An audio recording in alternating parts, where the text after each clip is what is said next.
We're live from Portman Road, now on ITV1, as Ipswich Town take on Norwich City in the English Football League.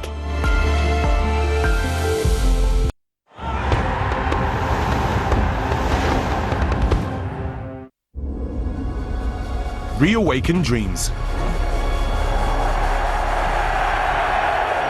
Sky Bet, sponsors of the EFL.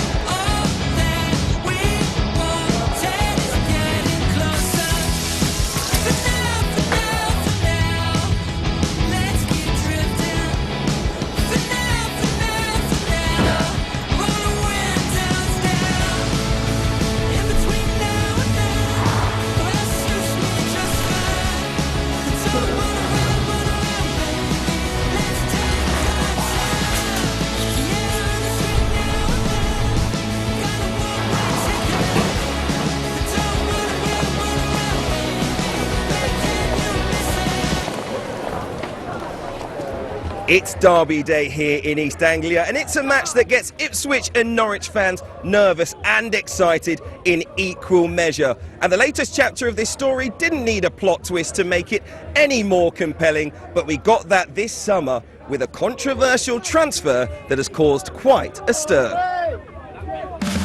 It's the biggest game in the east of England. Ipswich are the best. Norwich, no way. This is going to be some clash. He's got it and he's going to get a shot in the end. It's Suffolk against Norfolk. Bruce! Steve Bruce has got it! And there's Wall. Oh, what a goal! John Hodge! Wonderful goal! There's the moment they came for! Norwich City player doing the unthinkable and signing for bitter rivals Ipswich Town. The pride of East Anglia is on the line. Marcelino Nunez's transfer raised plenty of eyebrows this summer and add some spice to this East Anglian derby. The Chilean international starts on the bench as Kieran McKenna looks to break into the top half of the table with a win after a slow start to the season. As for Norwich, there is scrutiny on their manager Liam Manning after losing all 5 home games this season. It's been a completely different story away from home though. The Canaries unbeaten on the road. However, this afternoon's challenge will put that record to the test. Kick-off here at Portman Road is coming up in half an hour. Hello, good morning, and good morning too to two men who've played in this fixture and know it well. The former Norwich striker Dean Ashton, who's alongside the former Ipswich captain Matt Holland. Gentlemen, it's going to be a big one today. Love a derby match. This one maybe goes under the radar a little bit for fans across the country, but if you live in this part of the country, you're under no illusions. Absolutely. This means everything to the Ipswich Town supporters. To try and get 3 points in the derby is always very special. I think it is an underrated derby. I think it does go under the radar, but you've got two clubs who have got their one team counties, so it is Ipswich, Suffolk against Norfolk, and it means an awful lot to the people in these parts. Maybe 40 miles apart, but it doesn't really matter. We feel like we have to win this game. You'll feel it, won't you, if you're a player as well? The game today maybe takes the focus, but this week, what has it been like if you're a player for either side? Probably for some of the players it'll be really getting to know the fixture and understand the importance of it, I think, as a player, but more importantly to the supporters. It's the one match where you've got to put selfishness aside, and we are inherently selfish to make it anyway as a player. You put that aside, personal performance, that goes out the window. It's about the team, but it's about getting a result for your supporters because it's going to affect them for the next 6 months. The bragging rights are so important for these supporters. There is a bit of hatred there, absolutely, but I think there's some respect because of the humbleness that they've had to have with the two teams going from Premier League down to League One and passing each other on the way.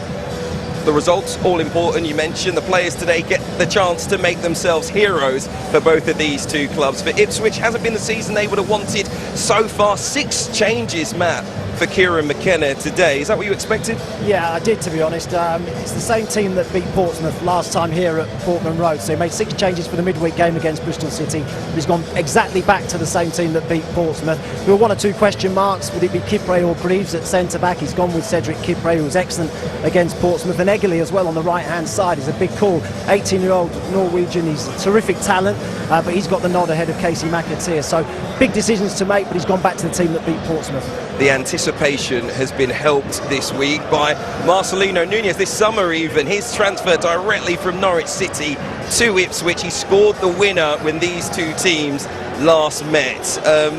He is a great player, even though he's on the bench today. All eyes will be on him.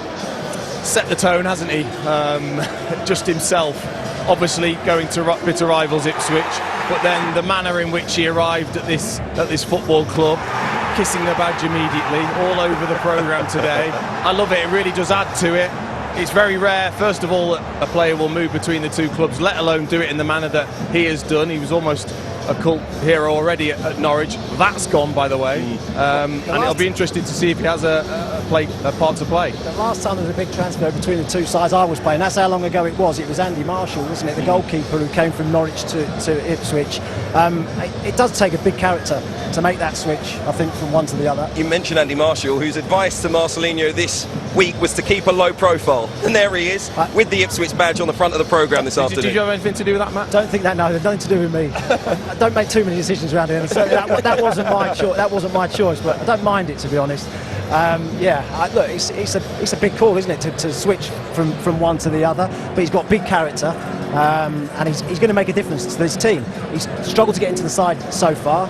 Kiyuste and Matusua have formed a really good partnership in midfield, so he's had to be patient. He got minutes against Bristol City in midweek, and I'm sure that we'll see him at some stage today. The sponsors actually before the game, I was talking to 1 or 2 of the sponsors, they said, I think we're going to make him man of the match anyway, even if he doesn't play. Here are his former teammates this afternoon trying to get a big result away from home. Only 1 change, Dean, with Topic coming into the midfield for Marcondes. Yeah, I think just wanting a bit more physicality in the middle of the pitch to bolster that midfield. They've struggled going forwards. Schwartau and Cernats have got a big responsibility to help Sargent, who is clearly the main man, but I think Liam Manning is still searching for the formation, the players, of which is his best side, and looking to really, stamp what he wants on this side. I don't think we've seen it yet. Officially, it's been their worst start to a championship season since 2007. Obviously, everyone looking at the home form. They've never lost all 5 games at home to begin a season. How important is today? Very. I think because of that home form, I think they'll probably prefer that it is away and it's here at Portman Road. But, the manager's under pressure, there's no doubt about that. In this day and age, if you lose 4 home games in front of your home fans, then you're going to be under pressure. And I think he understands that. I think he's handled the media particularly well, but he'll want a big performance today. This can go a long, long way to endearing you to the supporters. He knows more than most what this fixture's all about, so he'll be desperate for his team to play well. Okay, all right, we'll hear from the manager a little bit later. Let's hear from both camps, though, starting with the players. A little bit earlier on, Aaron Paul caught up with the Norwich City captain, Kenny McLean, and the Ipswich striker, George Hurst.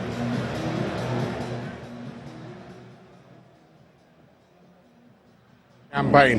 Is this going to be the jolt you need to push right on and achieve what you guys want to achieve? I think it's another step. I think if today's performance is the best all season, we're probably not had a great season. So I think today's another chance to go and be better than we have been. Put out our best performance so far, and give us something that's a real building block going forward to the rest of the season. You've got a former Norwich man in and amongst your ranks in Marcelino Núñez. Have you guys been leaning on him to learn a bit more about what's going on behind the scenes there? We've been trying to every which way possible. Nacho's here with us now, and he's a great kid. Everybody absolutely loves him, and I think he's really enjoyed being here the past few weeks. So yeah, he knows the opposition today a little bit better than most. So yeah, any sort of details he's had, we've been tapping into. Tell me about the start to the season and how important a victory could be in terms of raising the morale, not just of the players, not just of the staff, but the club on a whole. Yeah, I think we know that we can be better, and we want to be in a better position, but when these games come around, you see them as an opportunity, and yeah, it's one that we're looking forward to. Is it about controlled aggression today, being controlled in everything you guys do and not letting the occasion take over? Yeah, it's quite easy to get caught up in the occasion, and it's a situation where you want to show that passion and aggression, but of course you've got to control it and do it in the right way. But I'm sure early on in the game you'll see that intensity. Norwich City have a fabulous record in this fixture, don't they? What does it mean to you to keep it running and keep it going? Yeah, obviously we isolate this match, we want to do well in this match, but we know how much it means to everybody, and we know how much it means to the fans, and the record that's been racked up over the years, we want to keep that going. Well, Portman Road is one of the great English stadiums. A statue of Kevin Beattie, voted by fans as Ipswich's greatest player, sits alongside statues of Sir Bobby Robson and Sir Alf Ramsey, and serves as a reminder of this club's rich history. Kieran McKenna has also enjoyed his fair share of success with the club. We'll hear from him and his opposite number, Liam Manning, when we return.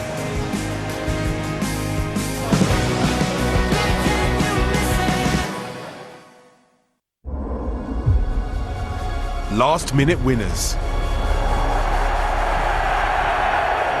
Sky Bet, sponsors of the EFL.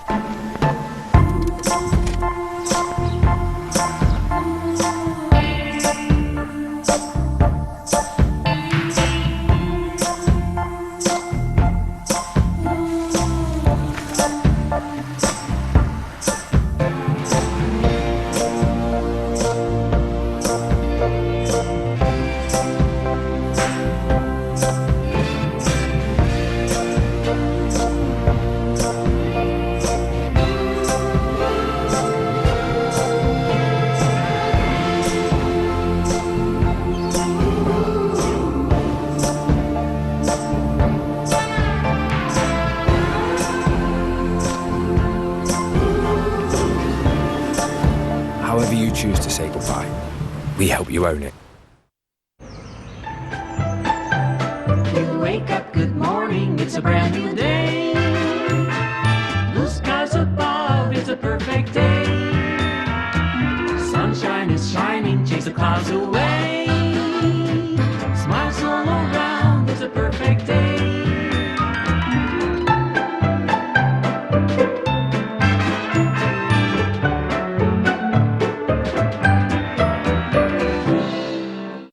This summer, we've been making dreams come true. Didn't quite believe it to start off with. Oh, people really do win on those things. Didn't think in a million years I'd win. Best thing I ever done. Now it's time to make your autumn awesome, as we're giving you the chance to take home over £1 million in cash and prizes. To find out more and for your chance to win, head to itv.com/win today. It just feels amazing. You've got to be in it to win it. ITV Win. Don't just sit there, win there. Welcome to my crib. Let me show you what I've done with the place. We got the fridge stacked. Oven ready leftovers. Show off your savvy. IKEA, the wonderful everyday. At Money Supermarket, you'll get a £15 reward when you switch your car insurance with us. See how much you could save today with Money Supermarket. Hang on, bet you wouldn't want to snap out of this. Bet you didn't know, it's ad-free. And I feel like the happiest man in the world. Oh, stop it. With ITVX Premium, you can skip the ads and stay deep in the moment. Oh my God. I've got a smile on my face. That's just what you need, isn't it? Are you looking to get down? Catch all your faves without the ads for only $5.99 a month. Magic. Stream ad-free with ITVX Premium. Frontera. Whoa, so much space. Wow, it's electric. Whoa, great lights. Wow. New Vauxhall Frontera Electric, available now with 4 years, 0% APR finance.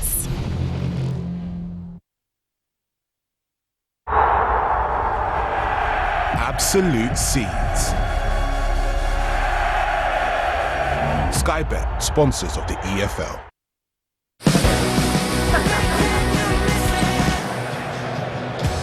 A sellout crowd of over 30,000 will be in attendance for today's East Anglia derby. Ipswich haven't won any of the last 14 games against their bitter rivals, and Kieran McKenna will be hoping he can end a 16-year wait for a victory. As for Liam Manning, it's his first time preparing his side for this derby, but the Norwich native and lifelong Canaries fan knows exactly what this match represents. Let's hear from both managers now. They've been speaking to Aaron Paul. Kieran, these fixtures need no build-up. Take us through your team news, more changes and heavy rotation again from the side that took on Bristol City midweek. Yeah, well, we're the same team that played here last weekend against Portsmouth, so there was lots to like in that performance. There was some good connections being built. Of course, we rotated a few more on Tuesday night. But we go with a side tonight that feels gives us the best chance to start the game well, and a really strong bench as well. Liam, Derby Day, tell us what we can make and decipher from your starting 11 this afternoon. I think an element of consistency from the performance midweek, which I thought was good. And yeah, I think that's it. It was trying to build relationships, connections, and as you know, in these games they're unique, they're one-off. So we have to make sure that we first and foremost start with the right level of intensity, aggression, and then back it up with a load of composure and quality as well.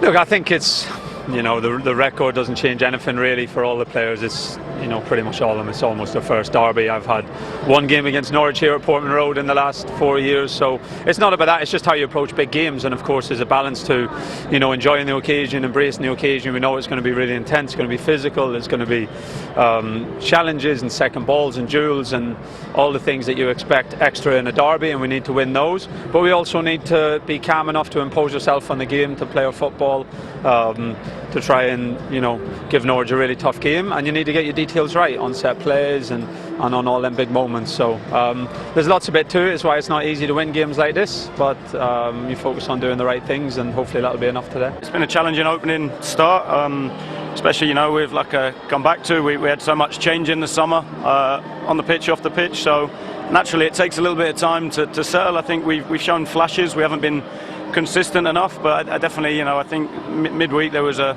real sign of what we're capable of, and I think that for me is now we have to chase that consistently. The league's really tight at the moment. I think they've not won their home games. I think they're unbeaten away from home, so there's no point reading too much into that, and especially for a derby game it's not always following the form anyway. So for us it's about our performance.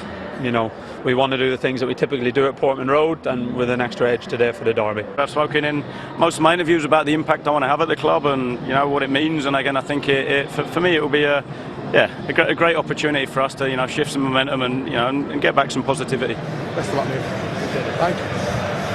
Well, he needs some positivity right now. It's going to be an emotional day in the Manning household. He came to Norwich City, top six finish with Bristol City last season, and a growing reputation.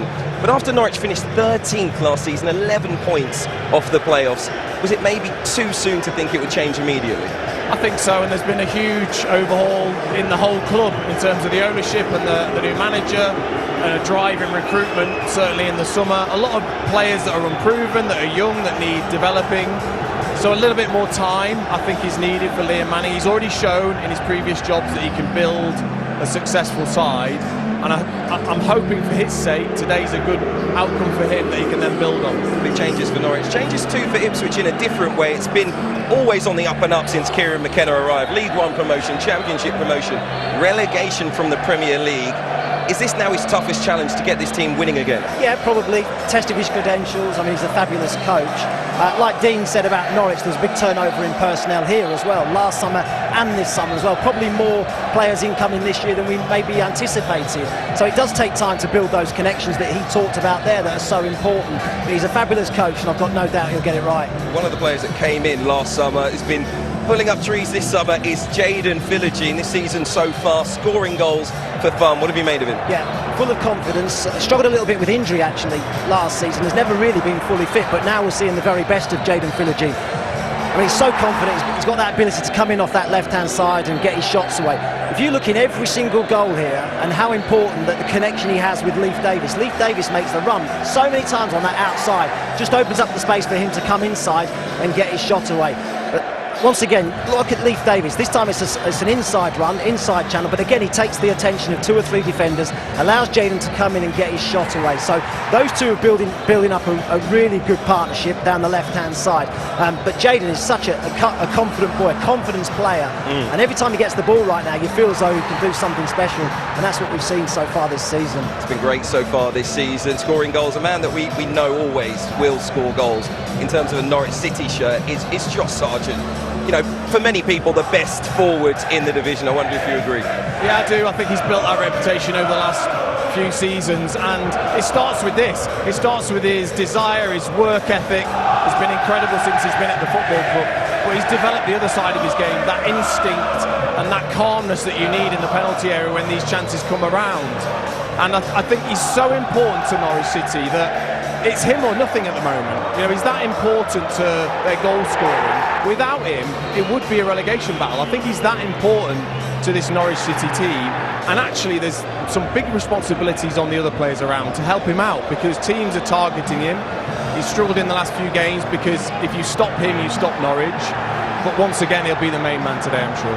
He'll be looking to be a hero for Norwich City this afternoon. You'll have to go, though, all the way back to 2009 for Ipswich's last derby victory in this game. So fans very much coming here with plenty of hope. Goals came from Alan Quinn, Giovanni Dos Santos and John Stead, helping the Tractor Boys to a 3-2 victory here at Portman Road. It was a defeat that would contribute to Norwich's relegation from the Championship just a few weeks later.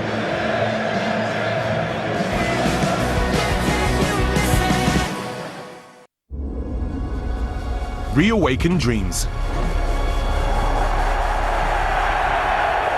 Skybet, sponsors of the EFL.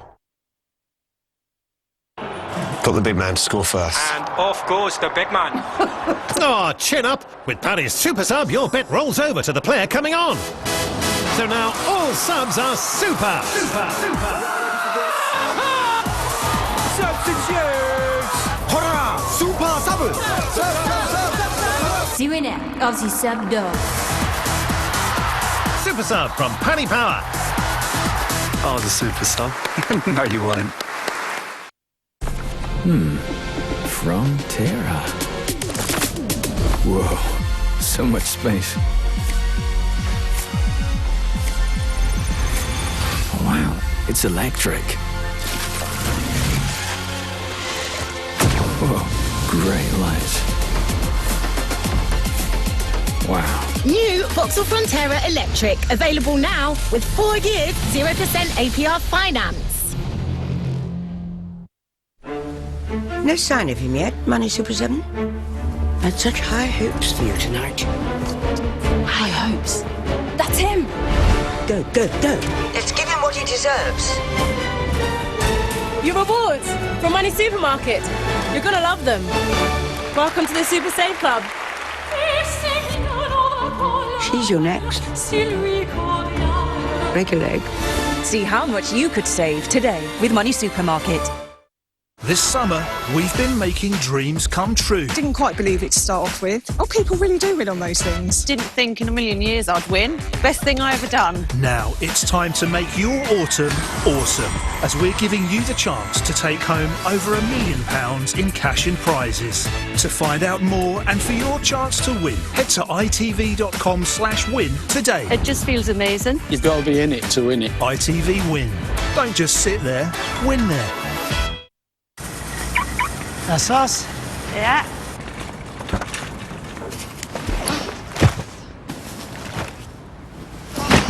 That's well heavy, that. That's the week sorted. At Asda, we're always working to roll back the cost of your weekly shop. That's why we've got thousands of rollbacks across the store and online. That's good, honest value. That's Asda price. Life, eh? Busy. And just when you least need it, your boiler goes on the blink. And naturally, no idea how to fix it. Enter Boxed. One simple solution, one fixed price. So you won't get stung. Order in a few taps, we give it a final check, and ta-da! A brand new boiler. Fitted by a local expert the next day. Oh, and spread the cost from just £11 a month. Plus, you get a free Hive thermostat. Lovely. From beehives to bungalows, Boxed has the fix. Sky Bet Super Sub. Just because their game is up doesn't mean yours is. With Sky Bet Super Sub, your bet stays in play, even if your player doesn't. Keep your bet in the game with Super Sub. Sky Bet, for the fans.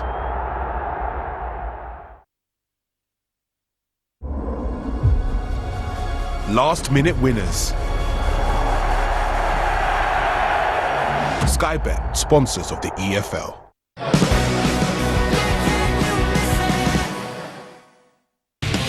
England against Wales has the feeling of a huge occasion. That's the kind of magic that Thomas Tuchel craves. It's Wales who make the breakthrough. It's absolute top class. A wonderful Welsh victory. The next international break is almost upon us. On Thursday, we'll be at Wembley as England host Wales in a friendly. Our coverage on ITV1 and STV gets underway from 7 o'clock. That's in preparation for England's next World Cup qualifier as Thomas Tuchel's side travel to Riga to take on Latvia on Tuesday week.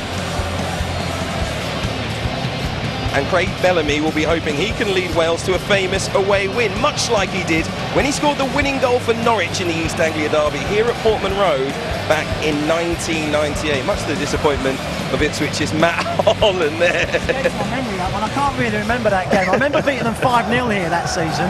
Alex Mackey scoring a hat-trick and Bobby Petter scoring 2, and what we'd give for a similar scoreline today. That one, I've forgotten that one. Like I say, Norwich have enjoyed themselves in this fixture, so I'm not sure the Canaries fans will mind you saying that. Listen, Dean, I wonder what the players are feeling right now. They've gone into the changing room for the moment, for those last final words. A derby game like this, do those final words have a different complexion to them? Yes, and I found, having been involved in this fixture, that kind of those tactical things that you've been working on all week aren't talked about pre-game. It's all about hype, it's all about understanding of the fixture. But also, I think as a player, you've got to try and understand the fixture, that there is going to be this atmosphere that some won't be used to, some won't have experienced here, certainly. And we see it so often that as a player, sometimes you feel like you've got to do something extra, you've got to prove something to the supporters, and suddenly you can find yourself walking back to the changing room having got too hyped up. I think that's absolutely right. I always say in these fixtures, big derbies, big games, ability is important, your mentality is vital. It's about who can keep their composure when everyone else is losing theirs. There's going to be an unbelievable atmosphere in here today. Ipswich fans are anticipating breaking this duck and beating Norwich. They feel as though at the moment we're favourites to win this game. Can you keep your composure when everything else is going mad around you? I've got to ask you, Matt, you're here often. Does Portman Road actually give Ipswich the edge? Yeah, I mean, look, certainly when you've got 30,000 backing you, it's going to make a difference. The atmosphere inside here today will be crazy. The supporters generally have been unbelievable, honestly. Filling the stadium in League One, taking 7,000 away to MK Dons. The support here has been absolutely incredible, particularly in the last 4 or 5 seasons. There's a very long wait for Ipswich Town in this fixture. Who do you think the result would be more important for? I mean, it has to be Ipswich to break that duck that Matt's talked about, and I've been to the last 3 or 4 fixtures of this derby, and you can tell it's affected them. It's something you can't get away from as a player. That'll be talked about quite a lot by your own supporters and by certainly Norwich supporters, I'm sure, in the Ipswich area. And it's whether, if the game is really tight, that does affect the Ipswich players. The result today can really kickstart Ipswich's season. I think so far this season, I think George Hurst alluded to it in his interview there, we've not been at our best. There's been patches, there's been moments, there's been games where you feel as though it's coming together, but it hasn't happened for 90 minutes. Put in a performance today, get 3 points, that can really kickstart the season. Players looking very focused indeed in the changing rooms, in the tunnel right now as the referee begins to come out onto the pitch. The players will join us very shortly. The noise here is absolutely fantastic. What will greet the players? It'll be a cacophony of noise, won't it? And I think it's certainly the Ipswich players will want to use that and thrive off it. Norwich City players will have to try and calm this crowd. Certainly, first 10 or 15 minutes is going to be electric, I'm sure.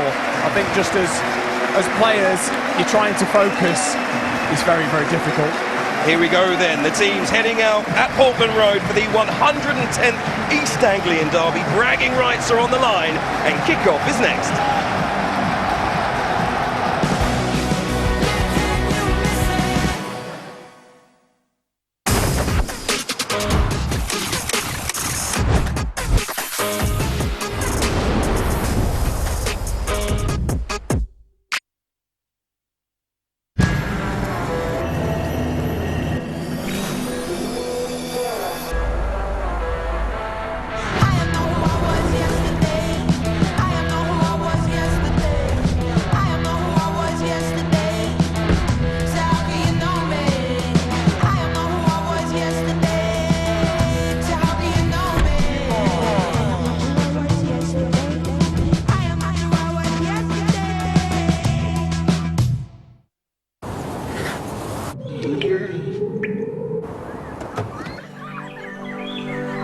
Thought it wouldn't matter if we didn't stay together. I don't wanna live without your love. I don't wanna face the night alone. No one can resist the comfort. New Citroën C3 Aircross, available now with 0% APR and £1,500 electric car grant.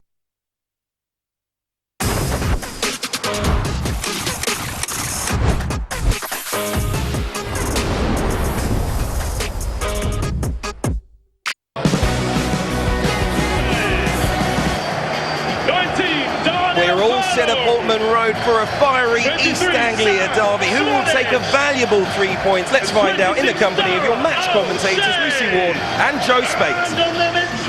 Thanks, Hugh. It's great to be here. A high noon Sunday start, a fervent atmosphere in this famous old stadium too. These are the teams for you. The big question for the home team was whether Marcelino Núñez would start against his former team, and the answer is no. He's on the bench, as Kieran McKenna names the same team which beat Portsmouth here last weekend. For the team, they're outstanding players so far this season. As for Norwich, their only points so far this campaign have come away from home.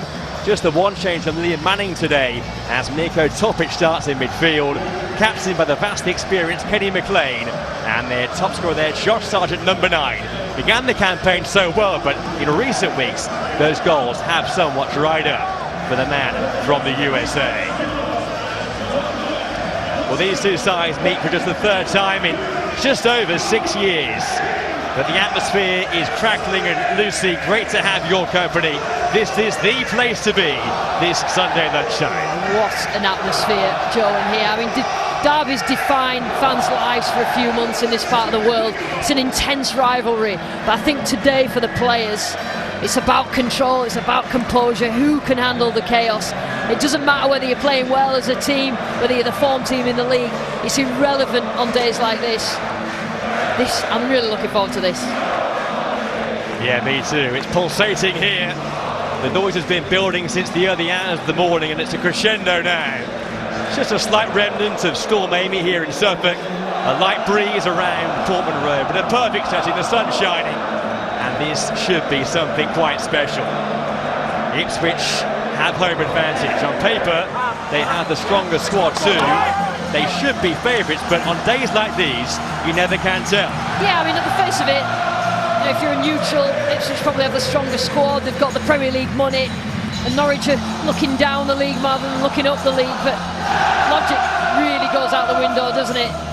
And I think a win for either of these teams sparks them into life this season. You know, Ipswich have done all right, but Norwich just needs something. Just take in this noise at Portman Road.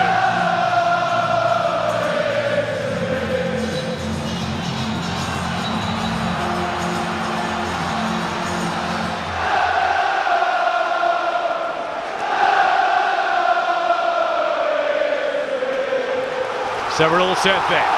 Norwich will get the match underway, the East Anglian derby. They look to preserve their long unbeaten record against their rivals. It's Fidegine for Ipswich straight away. Scored 4 goals in his last 2 starts. And on that left-hand side, backed up by Leif Davis, a real area where Ipswich will hope to profit today. That's certainly the strongest part. Connection between Philogene and Leif Davis is so strong for Ipswich, Norwich. Just to see how they stack. They've done all right away from home. It's at home form has been particularly poor for their standards.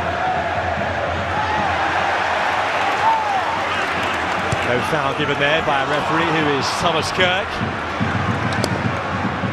Ipswich in their first season, of course, back in the second tier. To find their top gear this season. But Norwich get going in their first season under Liam Manning. As you say, Lucy, a win today will be that spark that both teams really require to try and move back towards the top half again. Yeah, both of the squads have had some change in summer. Just a few nerves there, but both of them had change in summer, getting used to, I think from Norwich's point of view, getting used to a new manager and his ways. It's unforgiving, isn't it, the Championship? You've got to win. That's what the fans expect in this part of the world. It's a long throw feature across the football world nowadays. The first chance for Harry Darving to launch one here for Norwich City. A few stray balloons being dealt with there by a few players around that penalty area. Slightly awkward sunshine here too for Palmer and the Ipswich goal. Header won by Dara O'Shea. In here, the home team, and a big figure in their defence, and there he is going back to Palmer once again. I always tell the calmest player. I just saw Kuste take a touch in the middle, and he looked like he was just playing on the park on Sunday morning, all cool and calm. Other players, it affects them a little bit more nerves. Need to get that first touch out of the way. Straight pass there by O'Shea, seized upon by Kenny McLean.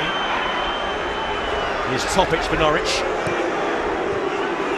McLean, it's off O'Shea, but it's more up than away. It's O'Shea again, which has been penned in for the time being.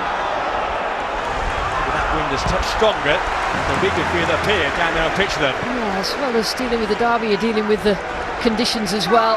Just allowed Norwich to stay up that end of the pitch for a few more seconds.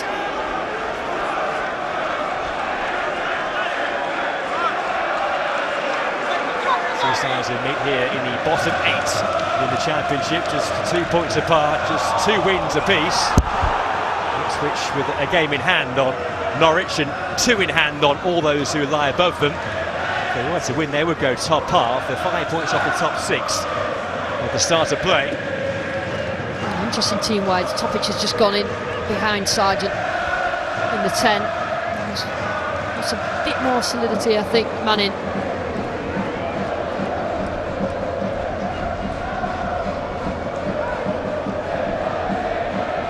Cordoba and McLean. And McLean again. This is Kevin Fisher, who's just 21 on the left back.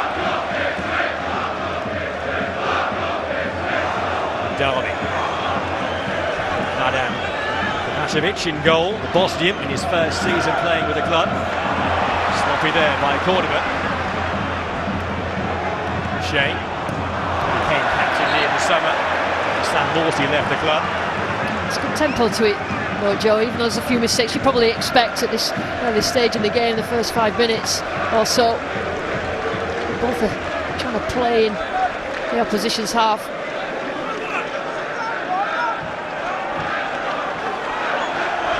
have been so many highs in recent times for Ipswich Town with those back-to-back promotions under Kieran McKenna.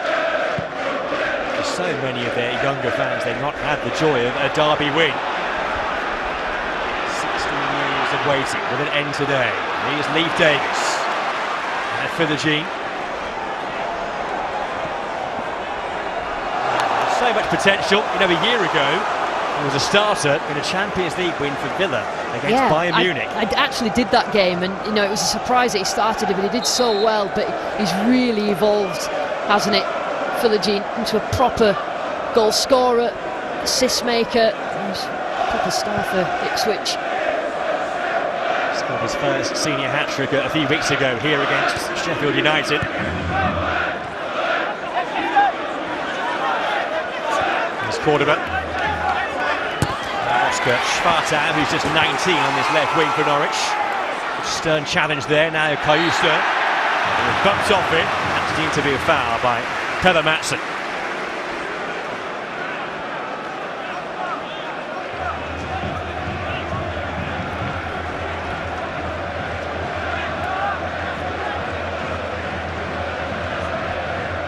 It's mad, like you said, Joe. There's an entire generation that have not seen Ipswich win. I know they've been in different leagues at different points, but I think it would be significant today if they could get 3 points.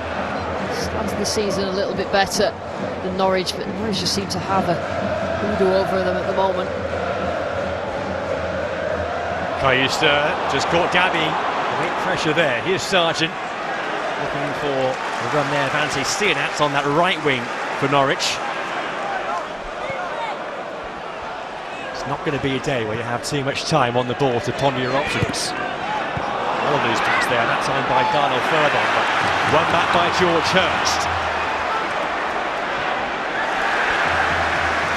I think Matt was talking about it before the game. It is about the simple things, winning your duels. See Hurst there, just running back, working hard, winning the ball back from McLean. All of a sudden he gets his team up the pitch.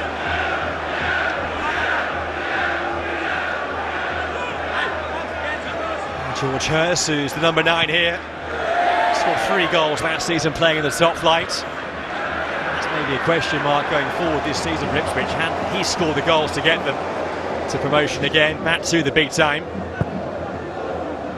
role that was fulfilled last season by Liam Delat before his move to Chelsea.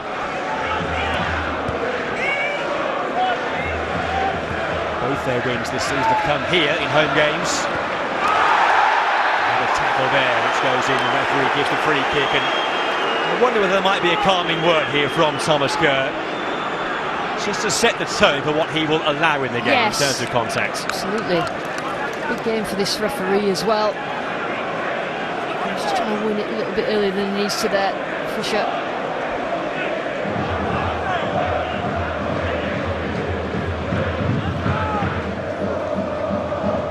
Cedric Kipre. From the French club Reims, but a whole host of games in the Championship over the years, the likes of Wigan and West Brom and Cardiff City. Kipre there with the header, brought down by Kayusta, very talented midfield player. Here's the teenager, the exciting talent of Egerly, supported by Furlong. This is Matasiwa. Lots of the hard work in the Ipswich Town midfield.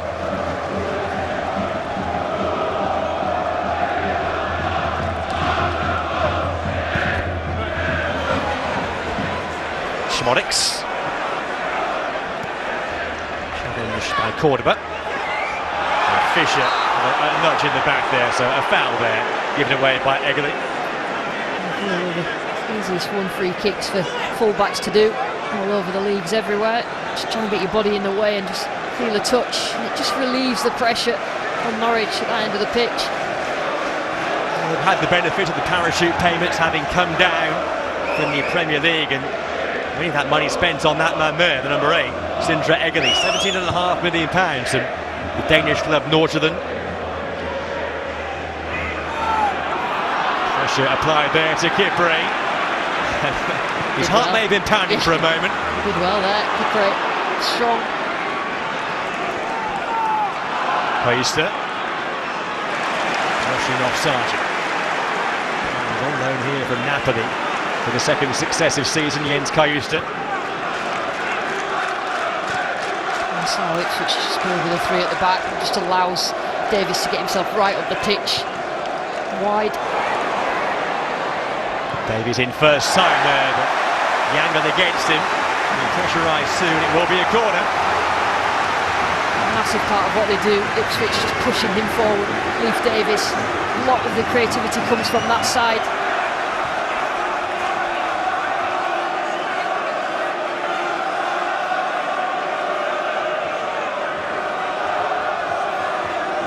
So O'Shea and Kipre, the 2 centre-backs, both make their way forward.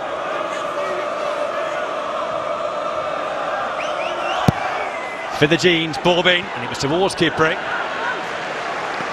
He's one of Norwich's strengths this season, set-piece defending. Just one goal they've let in from set-piece situations, the best in the Championship.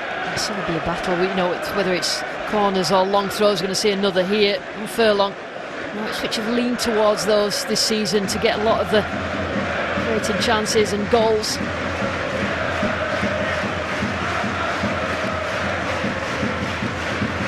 Kipre waits towards the near post. We'll see if the throw makes it that far. It's an excellent throw there by Furlong. It's away by Cordoba. He has to be asking there, Furlong. It's a terrific throw into the box. No blue shirts around.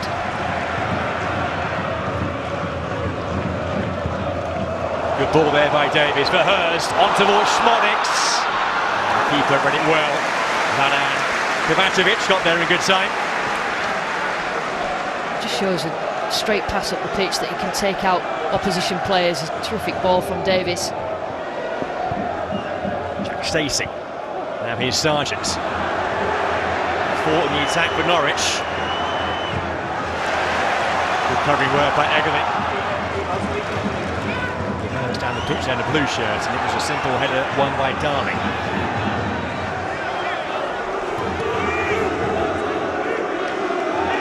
This is Peather Matson.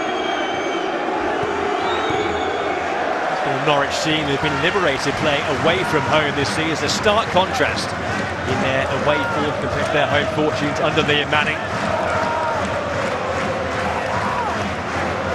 Being a good start at home, and it just amplifies it in front of your home crowd, and disappointing the way that the team are playing.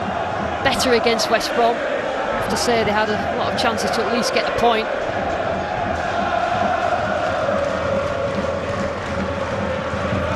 1-0 midweek defeat back at Carrow, made it 5 straight home defeats to start off the campaign, the worst start they've ever made at home Norwich City. Playing away from home, you don't get the same sort of pressure apart from this, obviously this game. Just take a while just for the squad to click into what he does, adapt that style that he wants to play. Has got injuries as well, I think that's affected things. It's still early days for a coach who has a mindset, has a tactical approach, and it will take time for that to set in. This man here performed wonders, Kieran McKenna, in his first few years in charge of Ipswich Town. Then came that setback of last year. The trajectory had been upward, but it was tough for them last year playing amongst the big boys in the Premier League. Baptism of fire, yeah, a baptism of fire, and just the progress has been that quick. Sometimes you do meet that block, but he's building something here. He's lost some players. Had to sort of start again with the squad, but they've certainly recruited well. Davis, he just loves to get forward. Into more Schmonix. Darling with an important intervention there. That's a ball that was really well defended in the end.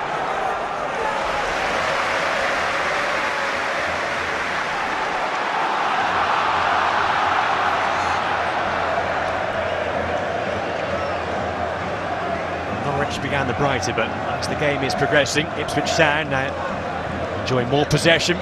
Finding Hurst here, who can't make that ball stick for his team though. The tempo when Norwich haven't got the ball is much better than against West Brom at the start of that game. They're feeling the energy of this fixture, and they have to. You can't come here and not run about, close down, win your duels. Had some wonderful times in this fixture. 5-1 win here, a playoff semi-final win. They've been a sense amongst Norwich fans coming here and watching on, but to emerge with a point today will be a success. Covering work there by Cordoba, the Panama international.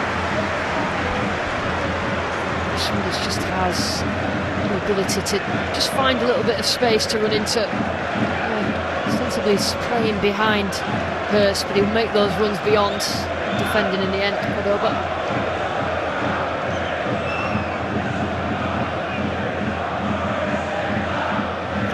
Here is so good, and we heard Matt say before the game that to make this place a fortress is so key this season. Because it wasn't last season, just the one home win for Ipswich Town in the Premier League. It was against Chelsea last December.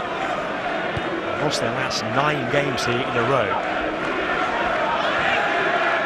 It's losing momentum is difficult to change. You struggle with that. Philogene, touch there was a bit heavy. And that challenge to come in, but he has won a corner for his team. Recovered well. Stacey switch there. Know that Philogene's always going to be on that final line, just trying to get himself in behind. Like you say, Joe, the first touch just allowed the interception.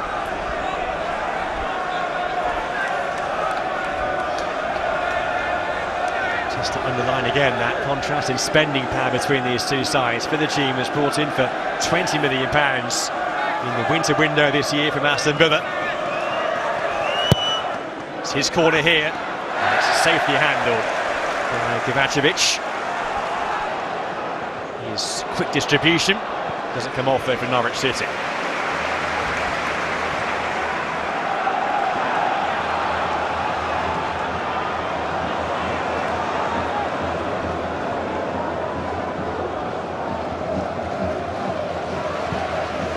Shea going long.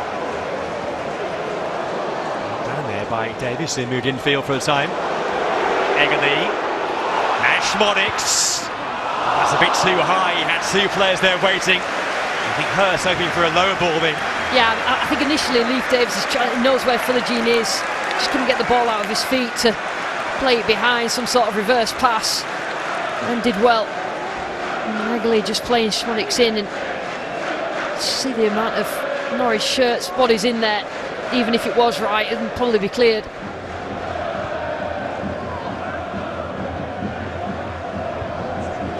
Ball by Kipri.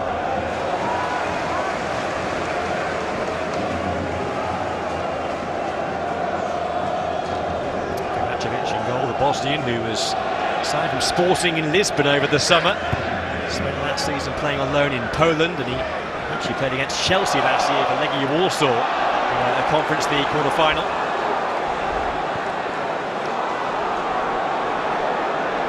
Jack Stacey for Norwich. Schwarte nods it back. Sargent with the attempt. His first chance of the game. Yeah, he's first for a while into Ipswich's box, and this is what they need to make the most of. Norwich, can they get bodies in there? And obviously the one person you want on the end of it is Sargent. Difficult for him there, bodies in front of him.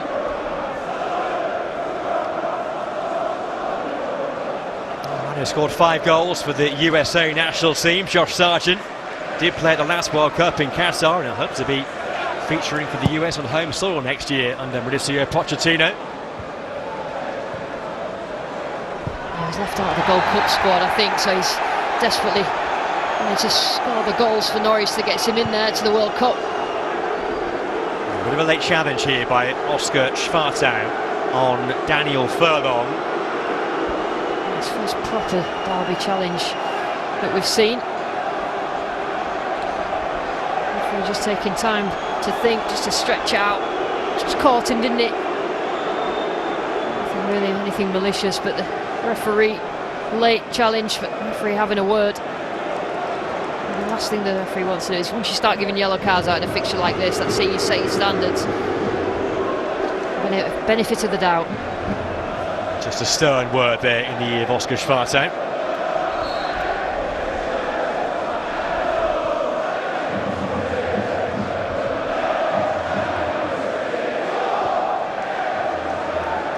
Furlong. For Schmodix. That fantastic campaign at this level 2 years ago with Blackburn Rovers. Injuries really took hold of him last season. Not scored a goal since January. There's that number 10 role today to allow him to just be fluid and try and pose questions of that Norwich defence.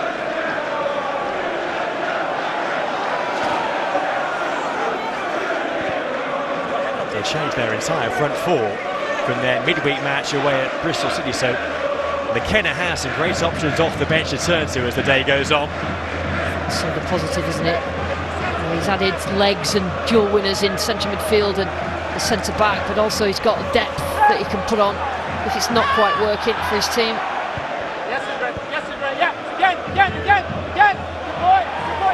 It's McLean. Fisher, McLean again. Cordoba.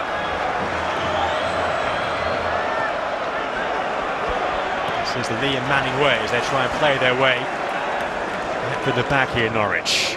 To chase down for Sargent. In came O'Shea. Well, it's been competitive, hasn't it? But with a dearth of real high quality chances on goal. Probably what you'd expect in the opening part of a derby game like this. Norwich have found the target in every away game so far this season. Their midweek game against West Brom was their one match this season where they failed to score a goal in a league game. I think they set up well when they've not got the ball, and that suits an away performance, Norwich, because they've got the ability up front to finish chances. They defend quite well as a group. His ball forward there. Here's Hurst. Keeper thought about coming. Finnergy! There's no goal. The whistle was blown to award a free kick. A push, I think, given against George Hurst. It's a real let-off in the end. Goalkeeper Palmer comes out. It's a grapple, isn't it, with Darling? Was there enough in that for it to be a free kick? Both of them are at it at that stage. Darling and Hurst, probably a push, you have to say. You can see his arm coming out, but what a finish from Philogene, who didn't know Alex Palmer had come out of his goal. Quickly retreated. He's got this place going again. Yeah, midway through the first half, the game's first big talking point. The referee deemed that challenge there to be an unfair one from George Hurst. The Norwich defence relieved to hear that whistle, but the Ipswich fans will feel a bit hard done by it.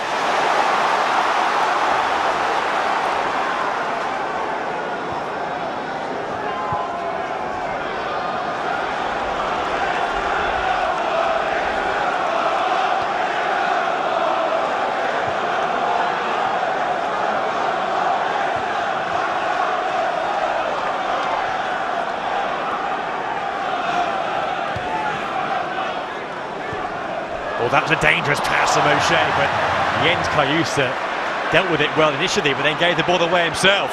Norwich could be in here with Schwartau. He took a shot on, and Palmer was right behind him. Chance, Schwartau. They said initially dealt with the ball really well under pressure, and then as soon as that, Schwartau did really well to win the ball back. It opens up for him right behind this. He covered all the spaces. Kovacevic.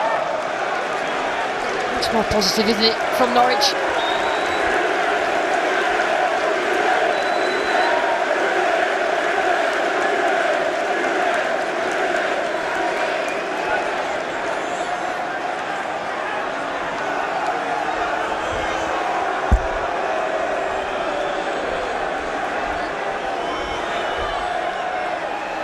So Norwich corner.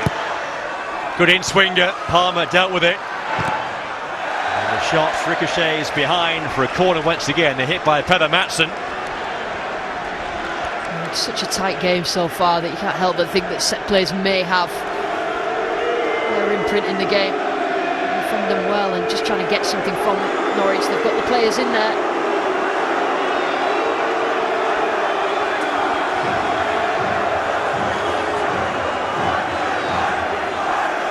Kevin Fisher, just 21 years of age. Receiving end of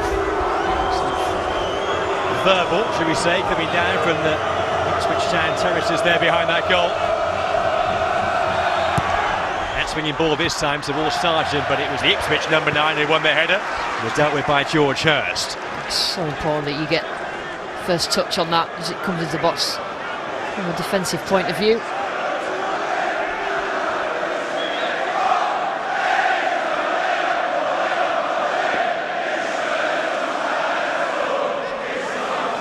Darling played under Liam Manning at Swansea as well. We'll see what he can produce from this long throw here. Only flat one. It was away by Kipre. Whistle goes for a free kick for the home team.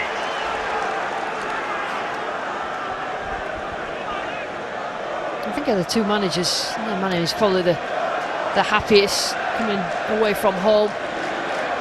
Really got his form going. And there's Jim Magilton. He was the last Ipswich Town boss to mastermind a success in this fixture 16 years ago. That winning goal from John Stead.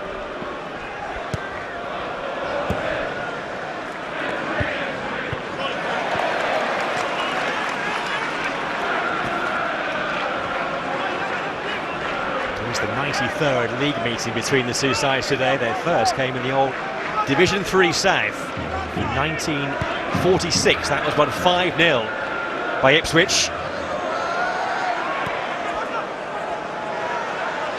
Any fan of the Tractor Boys younger than 20 won't be able to recall an Ipswich win in this fixture. Matasiwa. Matasiwa's got such an important role in this Ipswich team. Obviously there's the ball player, but he certainly is a ball winner. He's impressed since he's arrived. Further. There's Hurst dropping deep. Foul given there. Schwarze for Norwich, looking for Sargent. Skipper in the way. Yeah, there's been lots of hustle and bustle, not as much quality as you'd expect in the final third with the players on show. Good movement here by Hurst. Brushed off Cordoba. Eggerly will take it on. It's deflected. It's come to Fithergene.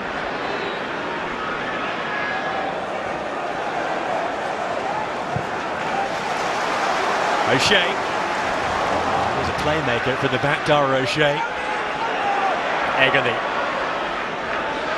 His young talent thrive here. That's a good ball in. Met by Hurst. That was the sort of service that Hurst requires. Yeah, Eggerly did really well. It's quite a tall frame for a winger, but he's certainly got that edge. He just separates himself from the defender so that he can whip that cross in. It's not a bad cross, but generate the power, Hurst. Ipswich will come again with Fithergene. It's loose from him.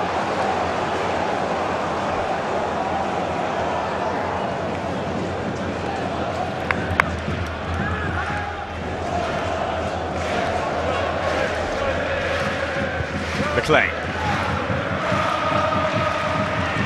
Schwarze. Seen away behind by Furlong.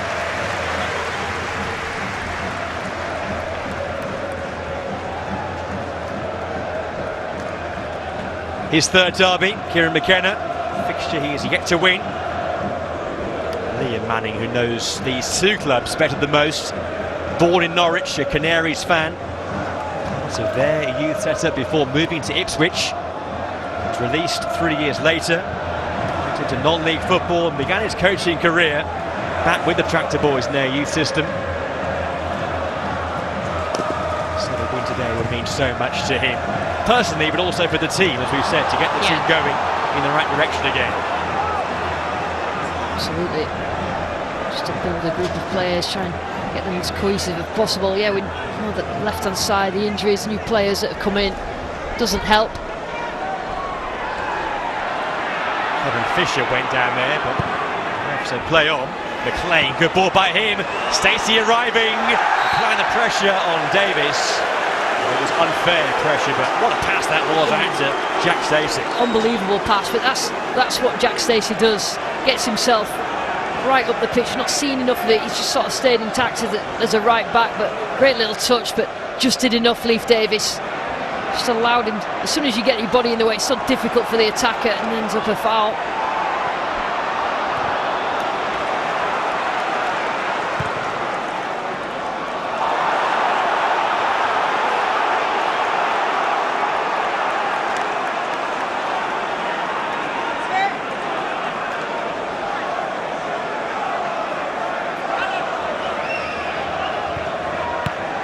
Fisher. Furlong. Hurst will chase that. The flag stay down. Hurst against Cordoba.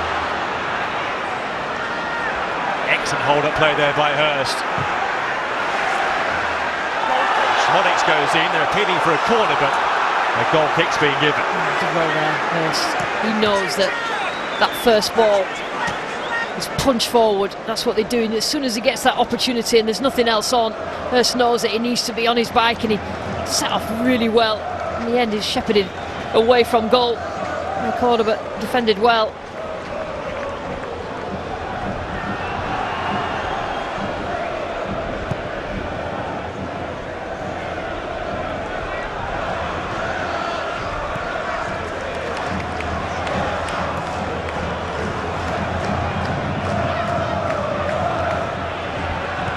Half an hour in, no goals as of yet.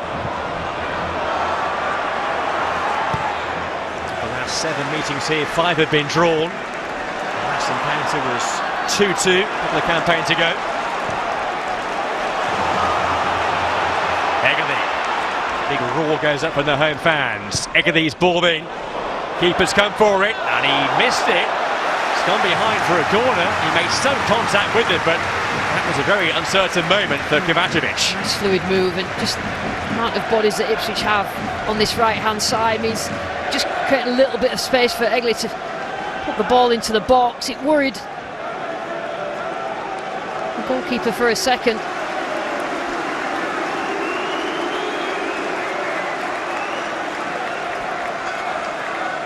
That's nice stuff there for those Norwich fans who are in that corner of Portman Road. Cobble stand. Watching their team defend here. Fithergene, cracking ball by him, kept alive by O'Shea, and lashed in! Ipswich Town take the lead! Cedric Kipre! Oh, he's brought the house down here! And the goalkeeper, who was uncertain just seconds earlier, made to pay for that resulting corner. And on Derby Day here, Ipswich Town lead. Well, the goalkeeper, Kovacevic, had a say whether it was going to be a corner. In the end, he couldn't really do much about the power in the shot from Kipre. And we said about set pieces will make a difference in this game. Of course, it was really tight, not many chances. An emphatic finish from the centre-back. This all goes a little bit wild, but there's no stopping that.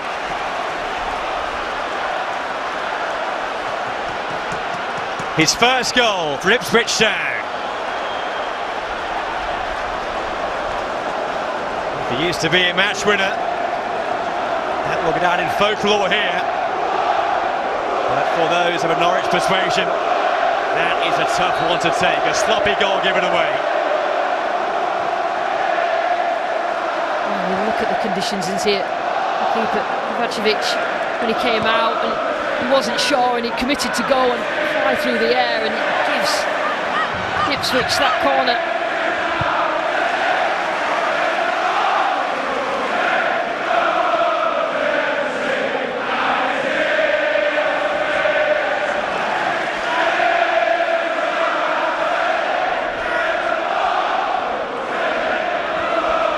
Home fans on their feet all around Portman Road.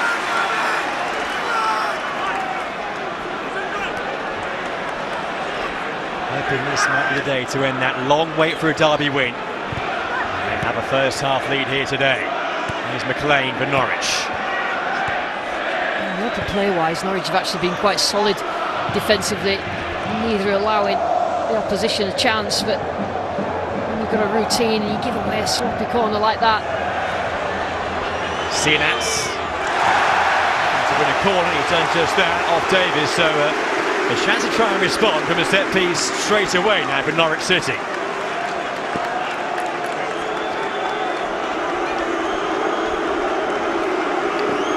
So now Kipre on defensive duty. Cordoba is up there to attack it, so too Harry Darling.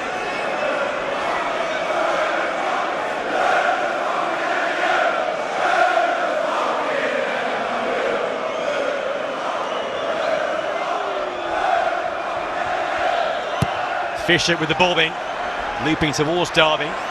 Schwartau's hits, and they're level straight away. What a response from Norwich City. Oscar Schwartau, just 19 years of age, with a special goal there for the Canaries. Well, this game has come alive now. Another set piece. He feels particularly relieved, but It's all about getting the shot on target. He did get a little bit of a deflection. Schwartau, you can see him waiting the edge of the area. If there's any sort of drop down, he'll be first to react, but he's got to adjust his body a little bit. Like I say, it did get a deflection that took it past Palmer, but he will not care. So difficult for Palmer in the end. It just shows you, get that shot on target, could come off anybody, end up in the back of the net. Norwich back in it. Well, the shots, which deserved a bit of fortune, it was good technique. And that slight touch, as you say, saw the ball just deviate beyond Alex Palmer, and what a fight back from Liam Manning's team. Great character shown. Yeah, I think it's so important, and he will be disappointed in terms of his team getting themselves in front and then conceding more or less straight away. But it's so important when you go behind in a derby like this that you doesn't go on for too long. Now he's reacted straight away.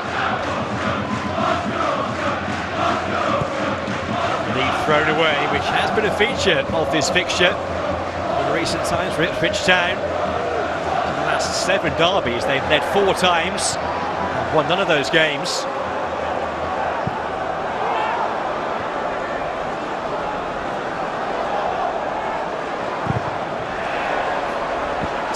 Here in just over 3 minutes. This derby really has come alive now. Ipswich have had a lot of draws this season. Just can't get themselves over the line, but this is a perfect day to prove that wrong this season. It's going to be tough for Norwich, just standing firm with their own set plays as well. It's McLean, foul there by Azul Matasiwa. There was a doubt, wasn't he, McLean, for this game, taken off in the last. He's got continuing back injury, an ankle to worry about as well. A little bit late. I think that first card can't be too far away from the referee. You can understand what the referee's trying to do, but at some point, in fact, the yellow card will probably come for a challenge that's not quite as bad as that one, I would suspect. McLean's bounced up straight away. Cordoba towards Darling, and then Darling with a trip. Now that one will be a card, and for the first time. There you go. The referee goes to his pocket. Harry Darby is the man who receives the game's first yellow card. You don't really want to be on a yellow card for something like that, though, when you're a centre back and you've got to deal with Hurst, and the runs in behind of Smodics.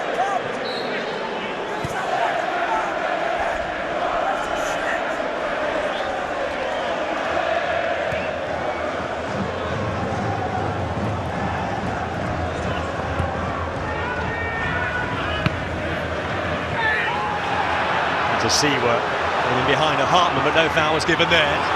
Jens Kajusek, give pass by him. It's Hurst. The flag stay down. Hurst! Whistles wide from George Hurst. And the assistant referee trying to keep up with play, whether it was or not offside. Again, George Hurst is ready. Had he gone in front, I think perhaps Stacey on the far side might have been playing him on, but always a willing run at Hurst down that channel. Just cannot get it on target. He's actually stuck to the task, hasn't he, Cordoba? They give it a corner. I think the referee felt there was a touch there, maybe off Cordoba.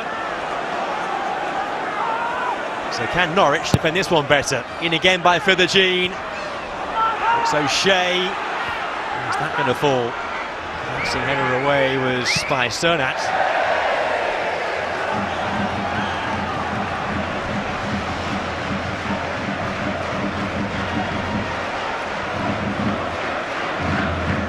And again by Matasiwa, that's inviting.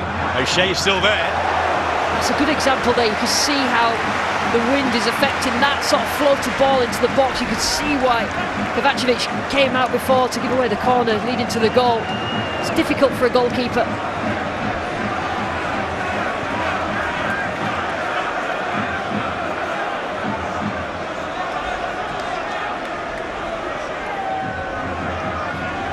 It's a packed 6-yard box.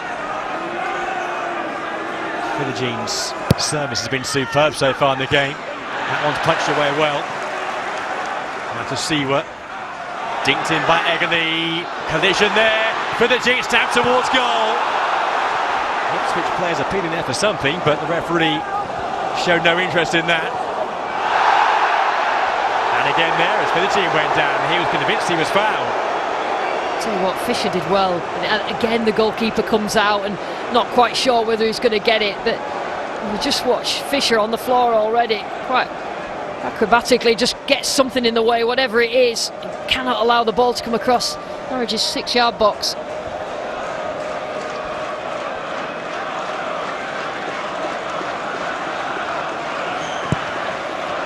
A difficult first half to an East Anglian derby. Vladan Kovacevic.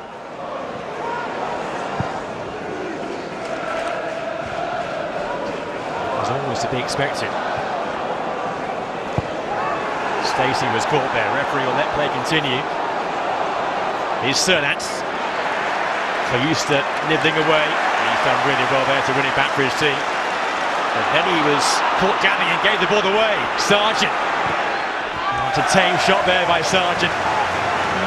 Fainted to shoot just a moment earlier. I don't know whether he just couldn't see the space. But that's exactly where Norwich want. Josh Side, you see there just before it. Was there a little space into that far corner?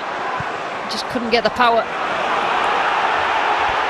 Got a game on here. Ipswich a bit rattled defensively. That was played straight out there by Alex Palmer. A few occasions where we've seen his team lose possession, chiefly in their own final third. They'll try and break out now with Hurst. Here's Cordoba.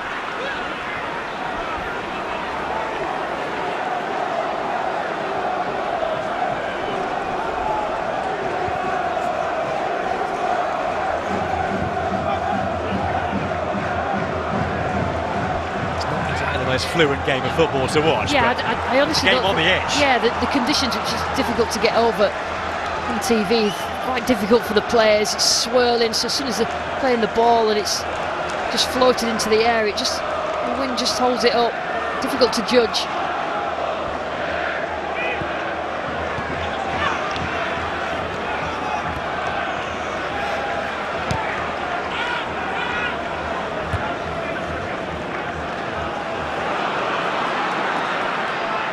Cernat darting through. Had a quiet first half so far. Ante Cernat, but he came to life there. Cernat's just playing inside from that wide position. It just means he can get on the ball there, but it's just not enough of that, and he just got a little bit carried away. It's a strong run. His 50th match this for Norwich. Ante Cernat, he's just 21. Not scored a goal since March. Scored 7 times last year. Repairs required here. A stray balloon again, which has been dealt with by the referee. Norwich prepare for them playing short out for the back. Ipswich, goalkeeper decides to go long in the end. They sort of mark man to man from Palmer's goal kicks.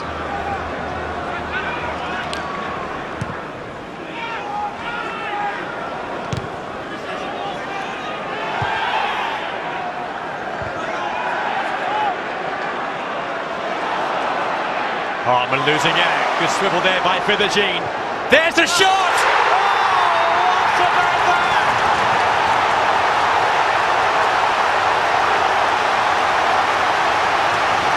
What a goal and what a moment for Ipswich Town! On their big day in the derby, Jaden Fidgetine, their top scorer, has produced a goal of the highest order. Oh, he is the man, isn't he? Fidgetine. What an absolute effort that is from him. A bit of quality. It's gone through Matson's legs and he doesn't need any invitation. And it just got faster. The moment he left his boot, Fidgetine, he did so well then winning the ball. And then he's in that sort of form. An effort, and you just seen the reaction of George Hurst. Just puts his hand on his head. What have I just seen? But he just got faster and faster. Kovacevic just couldn't get enough on it. What a player!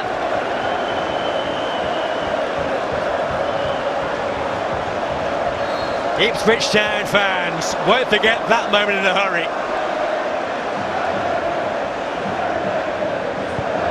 Just an amazing strike there by Fithergee.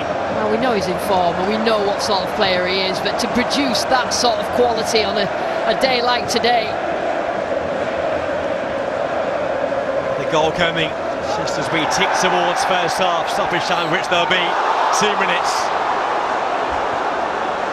And Ipswich go into half-time with their lead intact.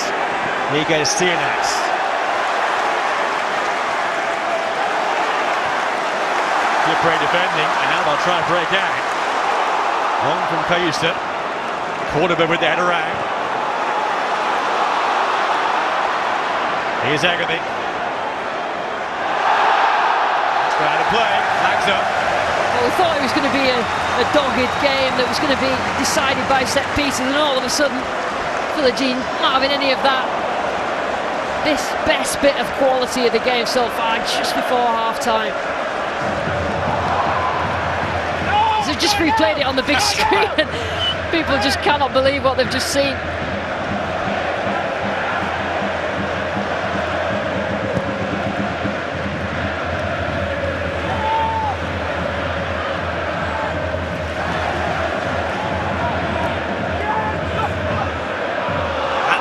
Was a bit short, but thankfully for O'Shea, Alex Palmer was there in good time.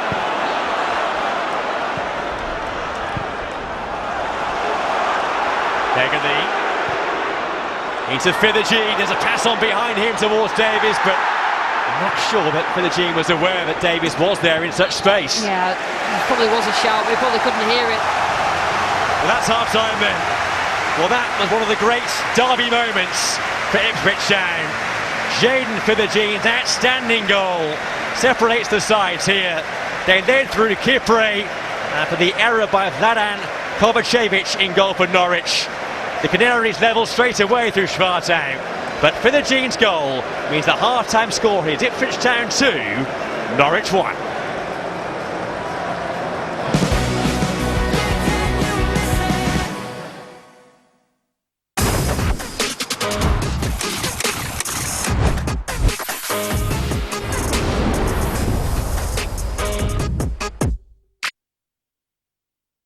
Welcome on board the VA282.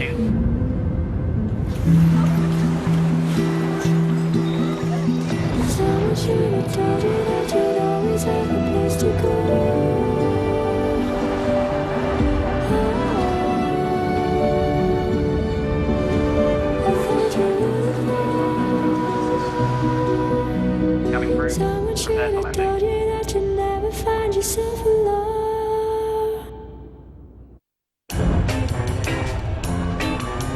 Charleston was once the rage, History has turned the page, Drums keep pounding a rhythm to the brain, and the beat goes on, and the beat goes on, the beat goes on. Today, Polestar released. Tell us what you saw. I'd never seen anything like it. I've never seen anything move like it. Did it come from the stars? I don't know, but it had one on it. Lotto? What are you playing that for? Well, you know what they say? It could be you. You're more likely to get struck by lightning. You've just got to believe. Believe. It's a conspiracy. No one ever wins. I did.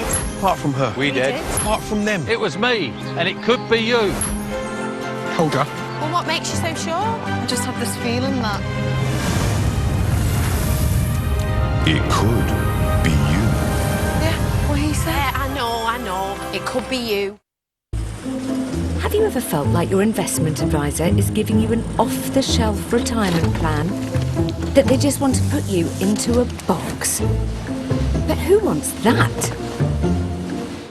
At Fisher Investments UK, our investment specialists never put you in a box. We work with you to create a retirement plan that's just right for you, because it's only right for us if it's right for you.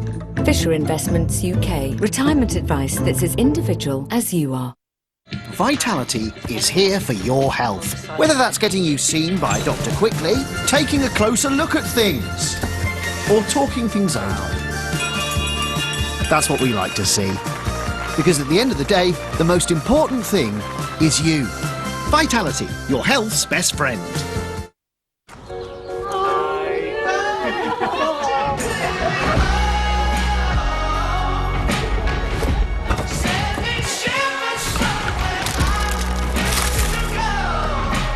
You're too good for them anyway. Yeah, I was. To us, food isn't a little thing. It's everything.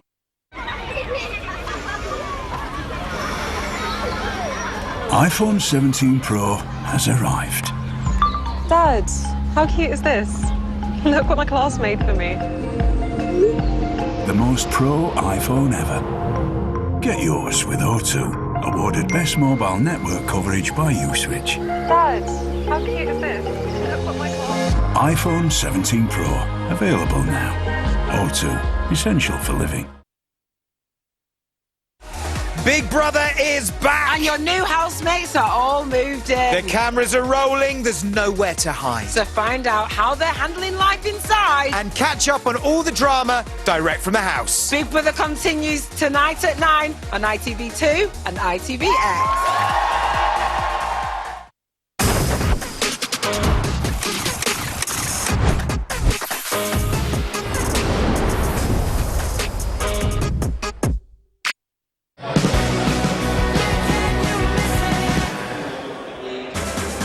The East Anglian derby has burst into life. Portman Road absolutely electric. Jaden Philogene stunner, putting the Tractor Boys 2-1 up and 45 minutes away from their first win over Norwich since 2009. And that is the tale of the first half so far. Ipswich actually averaged 56% possession so far this season, so they're absolutely bang on today. 6 shots apiece, and if you look at the expected goals, the XG there, not even one combined. We've had 3 on the afternoon so far, maybe helped by that stunner from Jaden Philogene, which we'll get to in a moment. But first of all, Dean, I've got to say, you know, you come to a game like this, you never know what to expect. Is it going to be tight, tense, tetchy, possibly?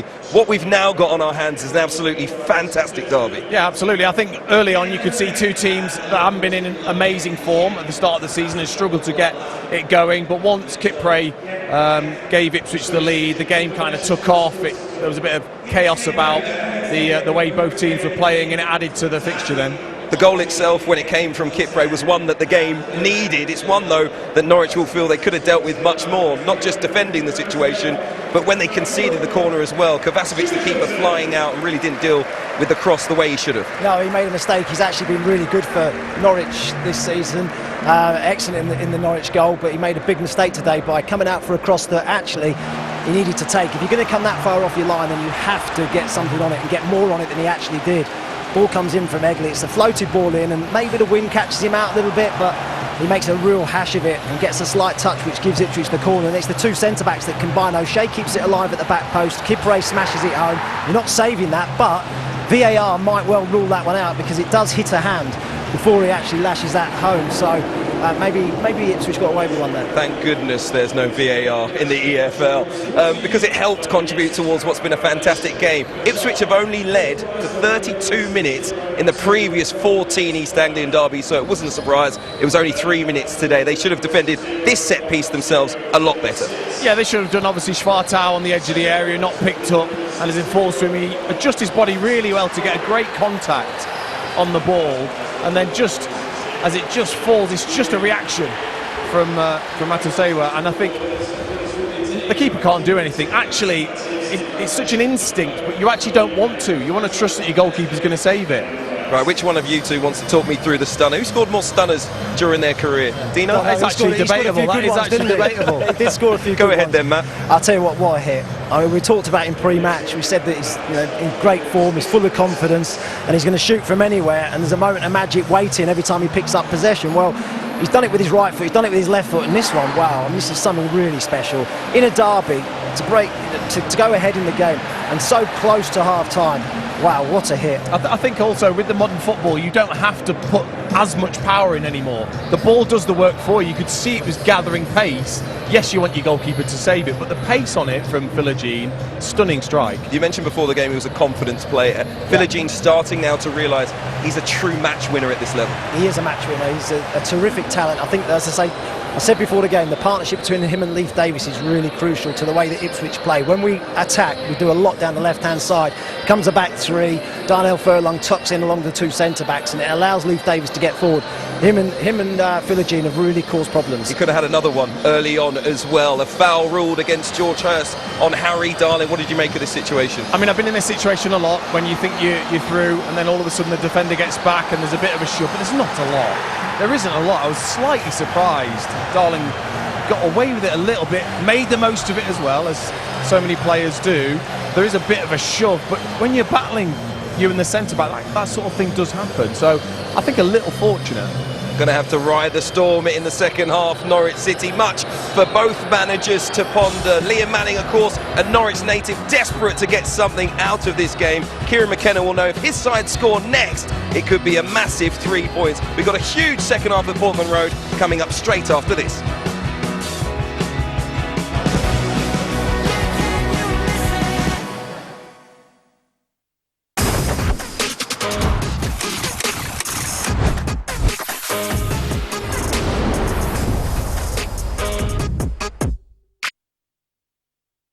Remember how the stars stole the night away. Range that lasts up to 680 miles. Memories that last a lifetime. New Renault Austral full hybrid E-Tech self-charging. New Renault Austral with 0% APR representative for £299 per month. Win a dream design contract. Realise you have to do a lot of business admin work before you can start the actual design work. Save time by using Intuit QuickBooks to send personalised invoices. Get paid faster. Win the next dream design contract. Manage and grow your business all in one place. Intuit QuickBooks. That's us. Yeah.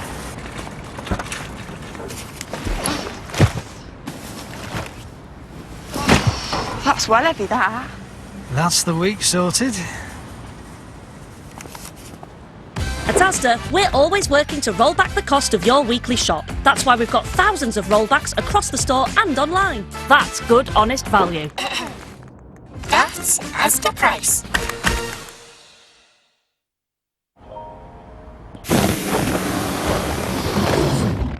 Glenn's just used Confused.com and doesn't have the thought of car insurance weighing him down anymore. Can't believe we're getting married.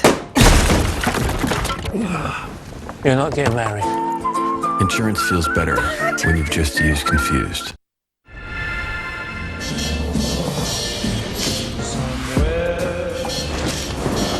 My lover stands on golden sands and watches. Oh, on a P&O Cruises holiday, the great outdoors meets the great indoors. Norwegian Fjords holidays from $799. P&O Cruises, holiday like never before. Here comes the hot stepper.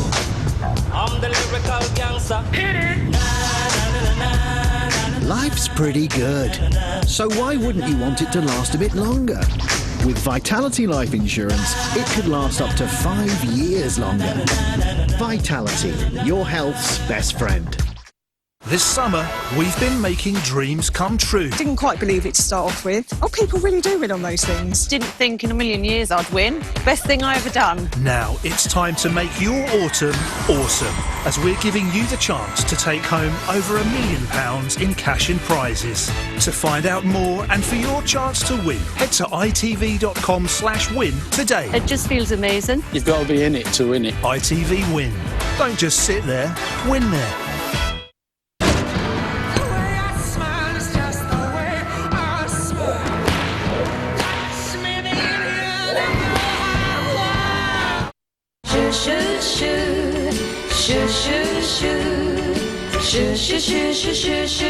Sugar Town. Gemini, which of these would be a little less expected? Check out the alliums. They'd go great with the hydrangeas below. Will those last till Saturday? Yes, they should last until Saturday. Google Pixel 10.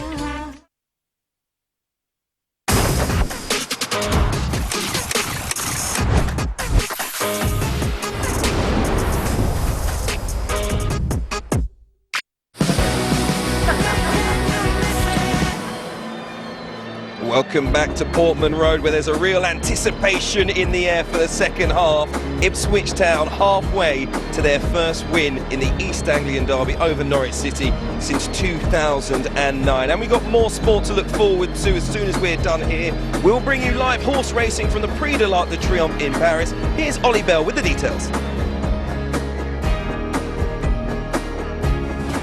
A fabulous day of sport continues with us on ITV after the football, because we're taking you on a trip to Longchamp ahead of the 2025 Prix de l'Arc de Triomphe, one of the world's most prestigious races. And with that in mind, runners have come from all over the world: Japan, England, Ireland, and of course here in France. It's a wide open race this year. It's a fascinating, intriguing, prestigious contest, and you can find out how it plays out with us from 2:15. So plenty of great action ahead of you as the players begin to make their way out here at Portman Road. A dynamite atmosphere awaits them. Norwich are going to have to ride the storm, as I mentioned earlier, deal with this pressure in the start of the opening of the second half. Yeah, and I thought they handled it really well actually at the start of the game. They can do the same again, and as long as it stays just the one goal, the tension will start to build because of the record that they've clearly got over Ipswich. So for them, it's about managing this first part of the second half and looking to obviously get that equaliser. If it is tight late on, Matt, the benches are going to make a big difference too. Yeah, absolutely. Ipswich have got a really strong squad, strength in depth, 4 changes, and they've changed all front 4 against Bristol City. So you've got the likes of Tubarak on to come back into the team, Jack Clark, who's been fighting for a place with Jaden Philogene down the left. You've got Casey McAteer on the right, Zon up top, so you've got plenty of options to change it if it doesn't go well in the second half. Didn't want to mention Marcelino Nunez, no? Well, we've got someone else as well from down the road who could come on and make a difference as well. Oh, he's not, is he? He's not. If he does, it will be an incredible moment here inside the stadium. The most important thing for both of these sides is going to be all 3 points. Let's head back to your second half commentary, your commentary team, Lucy Ward, who's alongside Joe Spate. Hugh, thank you very much indeed. Well, all the talk of the bars, the terraces here over the half-time period, that goal, that moment, that wonder strike from Jaden Philogene. 5 goals now in his last 3 starts. And Norwich fight back here once again. Ipswich will restart the game. A win for them. We see them jump up into the top half. There we go, 9th this evening. And they would sample the derby win for the first time since 2009. They're halfway there. There's Dara O'Shea, their captain, looking long towards Hurst. Lucy, it was a first half that was a bit of a slow burner in many ways, but it really came to life, and it's going to be gripping second half ahead. Yeah, it was a typical derby, wasn't it? It was tight, neither wanted to give an inch, got themselves a goal each with a set piece, but this game came alive with Philogene's shot. We just have to start again. It's Matty Seawer. And Leif Davis. And Rhett McLean. By quarter of a notch. This is Kipri. We're back to Alex Palmer. He really caught the eye last year in a team which was finding life tough in the top flight. Signed in January from West Bromwich Albion. They come from a few seasons, haven't they, Ipswich, where they won a lot more games than they lost. And when you get in the Premier League, newly promoted, you end up losing a lot more than you win. You cannot let it affect him, and I think in the end it really did. And I blame them really, Ipswich, but a bit of a rebuild, and you know how good McKenna is. Some smart passing out from the back there. Matasiwa. The pass out eventually to Eggerly.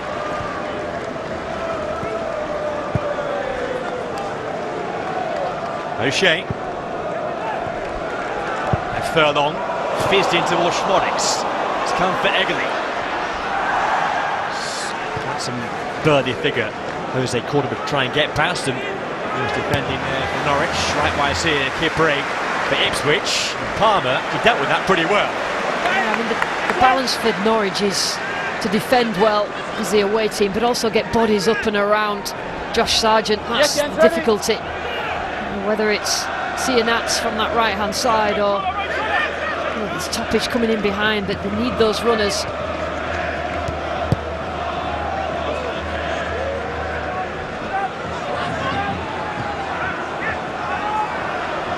Both teams made underwhelming starts to this season. Had to see was giving the ball away poorly there. Hartman. This is Topic. That's really well timed by Kayusa to win the ball back for his team and do his mate there a big favour, Jens Kayusa. Schmodix. It's Hurst now! Well, he went first time, he had plenty of time there, George Hurst. Well, he had a lot of time to watch it, Hurst, and you can see what he's trying to do. He's trying to get himself in the right position and then just send the goalkeeper rather than the way the ball's going the opposite way, but he read it really well.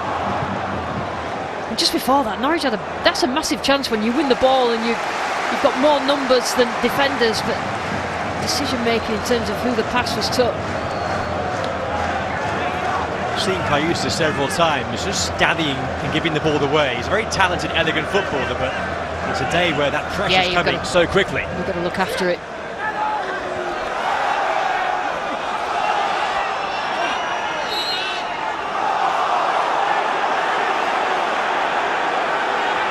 Norwich free kick.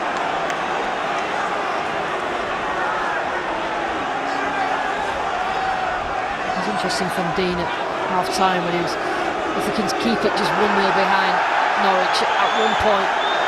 You know, the history of the last 16 years are just coming to the minds of not really the players but the fans. Norwich just got to stay in this game. It could get edgy if it stays at just a 2-1 scoreline. There's Kayusa. Still see the effects of the wind gusting here. There's Sunats. There's Stacey.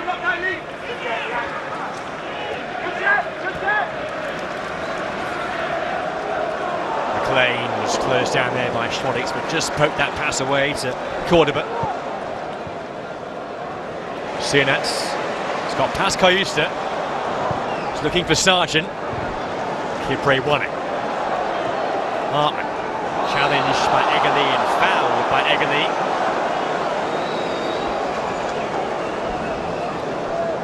This is an interesting position. Really need to foul there. Eggerly a little bit over enthusiastic. Yeah, one of those scenarios here where it might be one that Norwich have rehearsed. With 35 yards from goal, fairly central position. For now, Harry Darvings comes towards the right side, so has Jose Cordoba. There's McLean, the captain. Discussion with Kevin Fisher.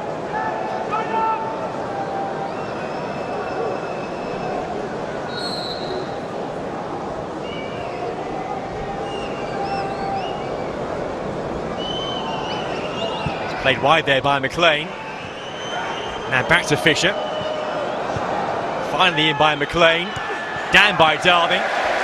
They're patient, but with no reward ultimately. Yeah, nice little ball in from McLean. He's such an important player for Norwich. Gets himself in between the centre backs, plays the ball forward, but obviously set pieces as well. Just couldn't make the most of it. There's a strong tackle there, but from our view, it looked to be a fair one from Stacey on Philogene, but Philogene slow to get back to his feet again. It's a typical Derby sort of challenge from Jack Stacey. Yeah, Jack Stacey is known for getting himself forward, but he's had to sort of just stay in that back four and for the majority of the time and ensure that Philogene is marked. He's limping Philogene though.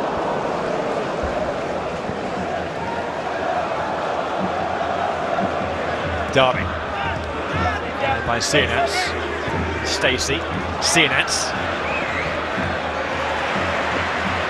Shea coming in, but out-muscled there by Sargent, which takes some doing. Fisher. Schwarzer. Now a chance. Oh, and it whistles just past the post. Shot by Mirko Topic. It's not far away. It's a good little play actually. The edge of Ipswich box. 1-2 touch, moving it quickly, and he just managed to his first touch across the side. This is a better angle, trying to nick it in that near post. The goalkeeper absolutely stood still. Palmer.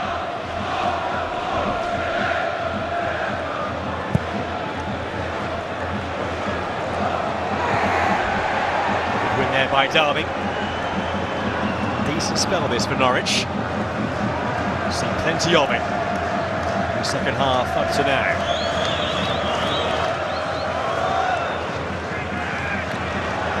Their worrying form stretches back to the tail end of last season. Just 3 wins in the last 15 championship games. They were 13th in the end last year.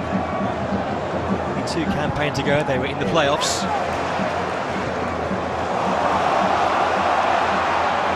Schmodix. Egerly made the move ahead of him, but the pass was too strong there by Schmodix.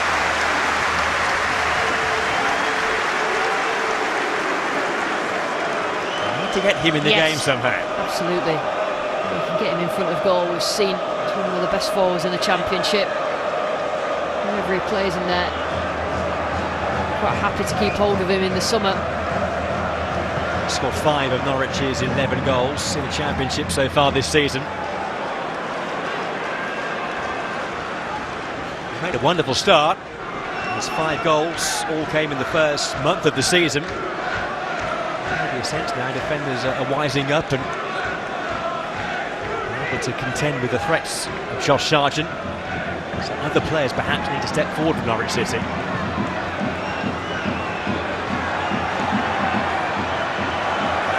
Ipswich give you a chance. That's where the fans get nervous, and here's Sargent. Palmer saved the day. Problem there of their own making.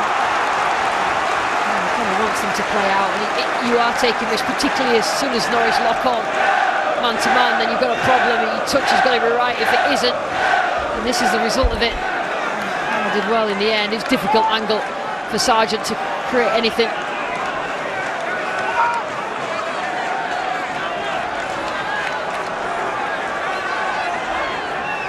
Topic there, right on the toes of Alex Palmer. Fisher's corner. Sargent was arriving. It's away by O'Shea. In again by Hartman. There's O'Shea again. Schmodix. Hartman went down there. No foul was given. The assistant referee couldn't have been closer. Hartman stayed down.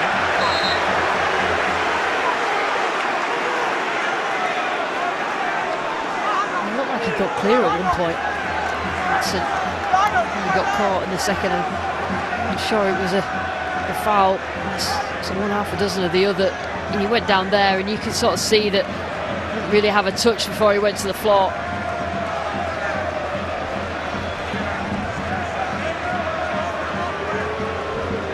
There's not much in that, is there?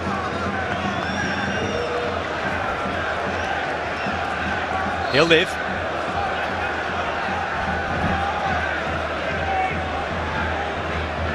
Card so far in the match for Darling in the first half of Norwich.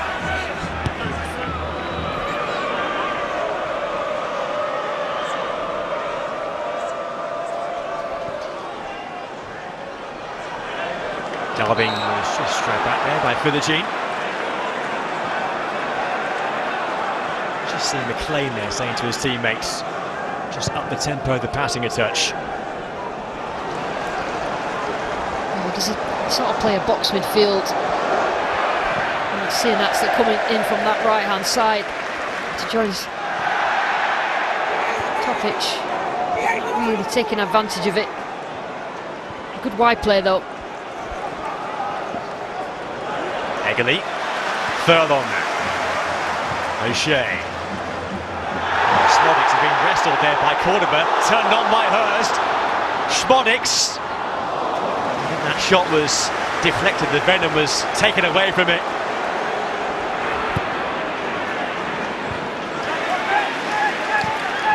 Davis. Sinats. Appeals there for a handball, but nothing doing. Slightly rising up the feisty scale, isn't it? Second half. He's desperately trying to get themselves back in it. Have had the majority of the play the last few minutes. Darling going long there. Held up in the wind. Here's Schwartau. Scored the first half goal for Norwich. Dispossessed by Fithergene, whose goal still separates these two sides. The goal they'll replay here time and time again. Further.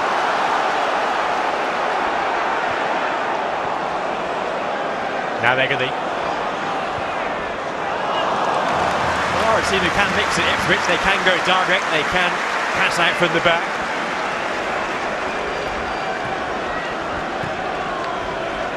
And with just the 2 wins in their first 7 games this season, they need to make it 3 straight home wins. Really galvanise their season. There's still plenty of work to do here, still more than half an hour to go. Stacey. Sinas. Stacey. Just done well there to feed Sparta. Sargent's jumping. Another ball, the right idea. The more that you get Jack Stacey involved from himself in that central area from right back, the better. It's got to be pinpoint, hasn't it, to get it. And another cross is the right idea.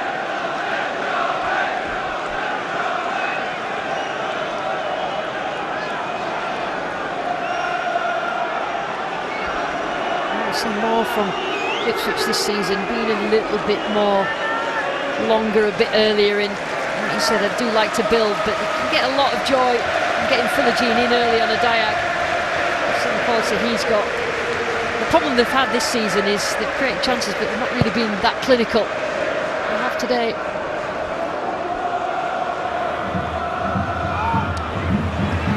Davis. What's just called there by Ante Sinas. Bournemouth team that lost 6-0 against Norwich. Lee Davis, a loan spell from Leeds in the League Cup tie 4 years ago. And he was born in Newcastle, trained with that very famous Wallsend boys club that produced so many talented players over the generations.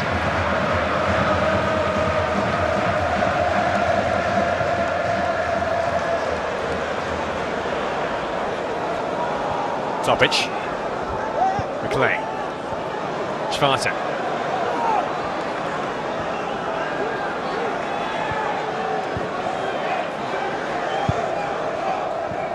Sparta closed down there. Norwich with possession but not hurting the home team, and now Ipswich will break away.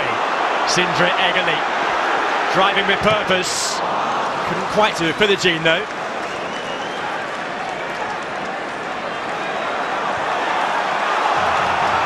Here's Cordoba.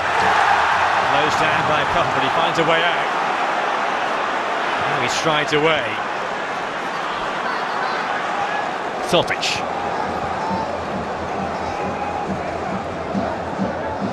Just tick past the hour mark. Surely a change or two might be on the way from Liam Manning, and he tries to find a way back into this game again for Norwich City. He's similar to his first, Liam Manning. I'm sure that Kieran McKenna will be thinking about substitution. He's got that strength and depth on the bench, but Norwich need to do something different. Here's Hurst in behind for Ipswich. Oh, and Hurst squared it. I'm not sure who to. He was so unselfish there, too unselfish. Eggerly. He went for goal, it ricochets around. What a chance there for George Hurst to open up some clear daylight here. Crossing again towards Hurst. Philogene took it well! Terrific first touch. The body was too high. See what, left foot first and nearly an absolute screamer with his right again. At times he's run so well, George Hurst. He's having a look and then he didn't really look up there. He thought that he'd have someone with a blue shirt on in the middle, but nice little touch there. Philogene. Real top quality.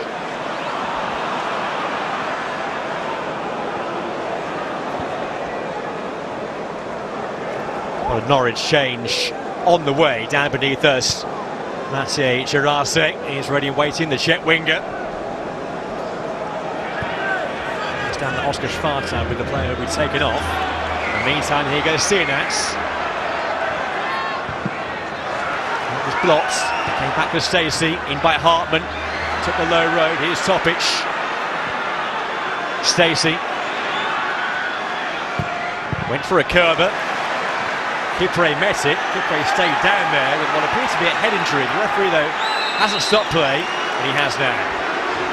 Well, he's got his hands behind his back. Kipre just realising the ball is a little bit lower than he thought and just fully committed to heading it. He couldn't really do much else.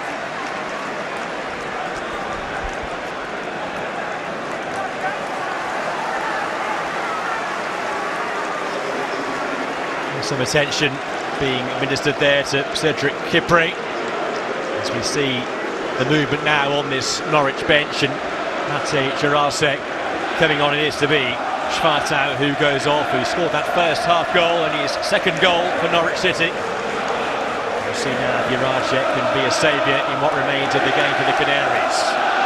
The big game here, and more big games are coming your way in the days ahead with us on ITV. Lots to look forward to for you. And 2 England games coming your way on Thursday. England host Wales at Wembley, a friendly match. That's from 7 on ITV1 on STV. And then coming up a week on Tuesday, England go to Latvia as they hope to reach the World Cup finals next year on the brink now, qualifying Thomas Tuchel's team. Watching on here, Ole Gunnar Solskjaer, who is a big friend of Kieran McKenna, who is of course the coach of Ipswich Town, the two who worked together at Manchester United in the past.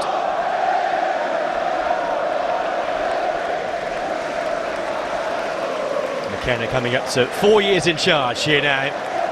When he took over, they were 12th in the 3rd tier. Incredible progress this club has made under McKenna. A little bit of a blip last year, and that's probably because the progress was quicker than anticipated, but you go with it and you just try and keep building, and he's just established a good culture. Rapid progress saw McKenna touted with some pretty high profile jobs over the past few years. I'm sure that those rumours may well come again in the future. For now, he's hoping to oversee his first derby win with Ipswich Town. And they have a set piece chance again.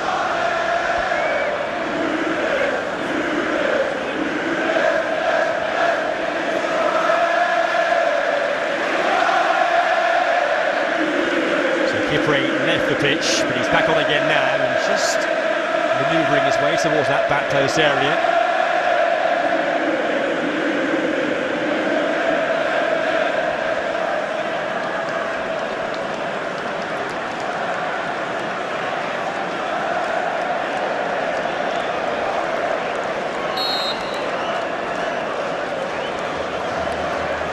Furlong's free kick.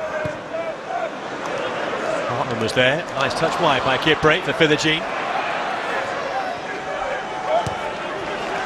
Davis.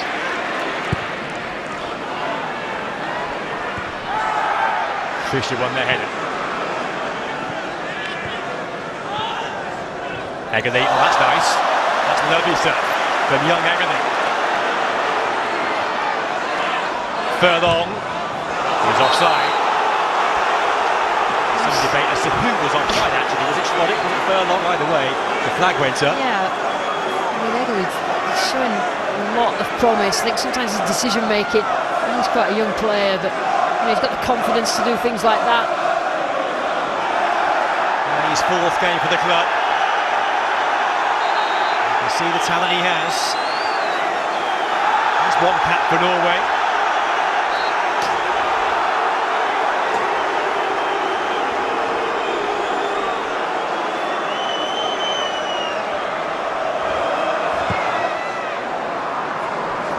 Kovacevic, turned down by Sargent. Philogene. Davis. Philogene couldn't quite spin away there from Stacey. Kipre. Put out by Costa.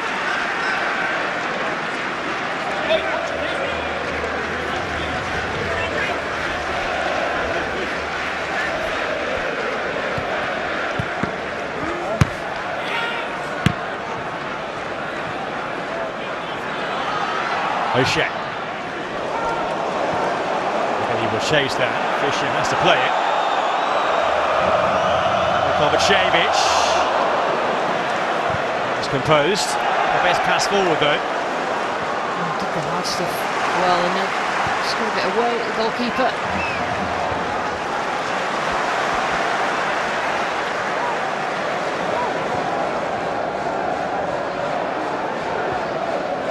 Philogene.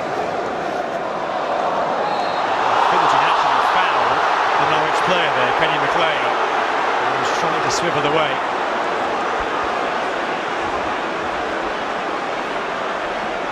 It's just reaching a higher temperature, isn't it? As the pressure increases as we get through this second half. And he did that leading up to his goal, but had a little bit more control over his movement and didn't particularly then. No argument about that being a foul. Some big games coming up for Scotland in the next week or so. They're World Cup qualifying games, and McLean's in that squad again for Steve Clarke.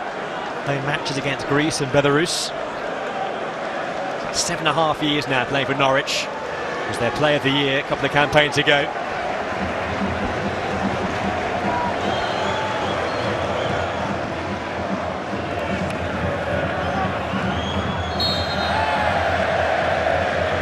Slide given there. Now I think we're about to see the man who has billed as being the headline act of the game. Left on the bench by Kieran McKenna, but Marcelino Nunez will be coming on very soon. There'll be quite some reaction, I think, from all the fans here in different ways. Yeah, I mean, the fact that his picture's on the front of the programme holding his badge is my kind of petty banter. Ipswich. Good pass there by Madasiwa. Schmonix.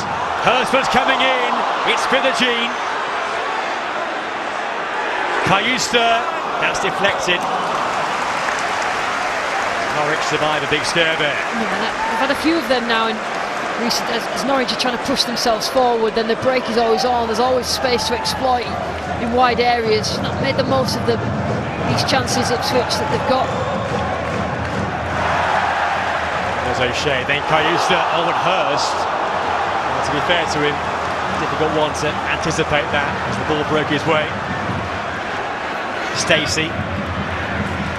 Here for the Gene. Davis helping out, but Stacey goes on. Really good work here by Stacey. And he wins his team a corner. He spent so much time defending. Yeah. But a forward thrust there from Jack Stacey. Yeah, it's more positive for Norwich when he gets forward.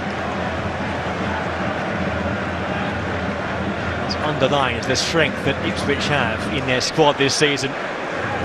Triple change on the way. You see Jack Clarke coming on too. They're going to wait until after the corner. There's a double change happening too for Norwich in the near future. First of all, we'll see what they can conjure. Maciej Jurasek over the set piece.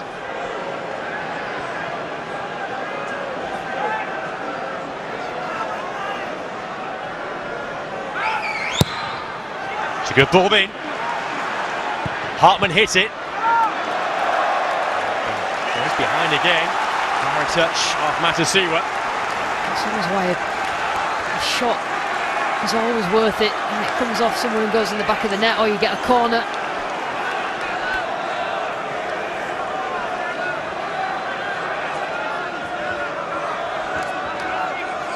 Test now of Ipswich's defensive concentration.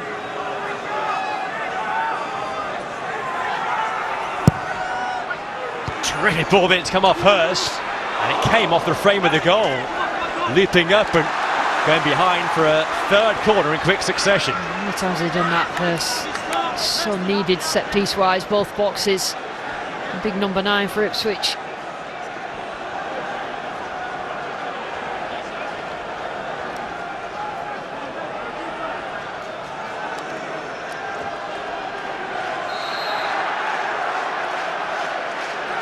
The referee stepping in just to make sure that there's order in there amidst the chaos.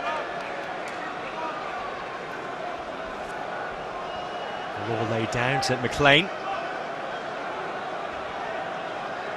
Fithergene there with no eye on the ball at all. No skirmish going on. McLean's gone down. The referee is going to step in now and produce a yellow card.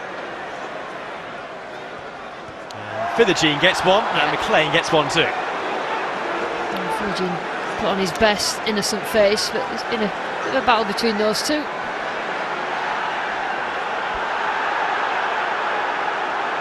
And it continues. McLean's the captain, so he's now being called over again. The players know the laws of the game, what they can and can't do. It's all a bit petty. referee's just got to just let the corner come in, because so much pushing and shoving. You can't book everybody.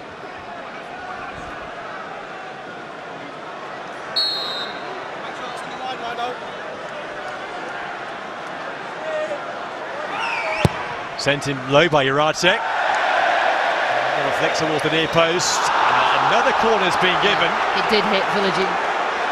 He tried to flick on from McLean, and I think the last touch was Philogene. Came to the pair that had been a little touch behind. So, fourth corner in quick succession, and that one's very well played by Palmer. Just what his teammates would have wanted there, to ease that pressure.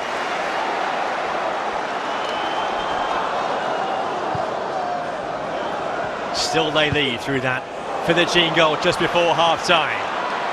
Eggerly is given offside. And now the mass changes will take place. Triple change for Ipswich, double change for Norwich. So Jack Clark, he is coming on here, very skillful winger. He's in form too, scored 3 goals in his last 4 games, one of those on Tuesday at Bristol City.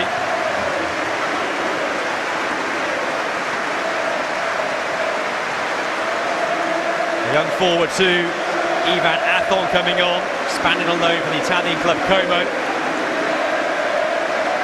Hurst, Cayusta and Eggerly going off.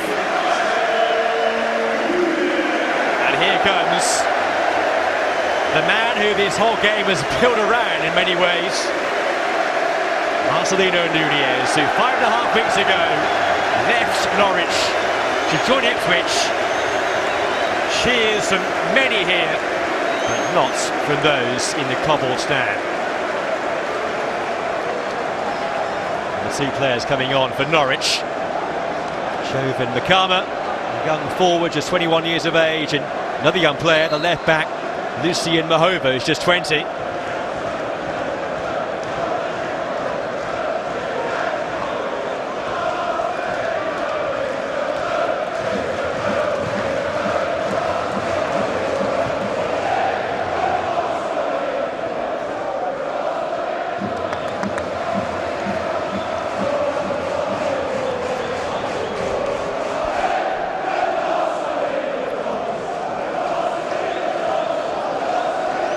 .15 to go here. Both teams make positive attacking changes.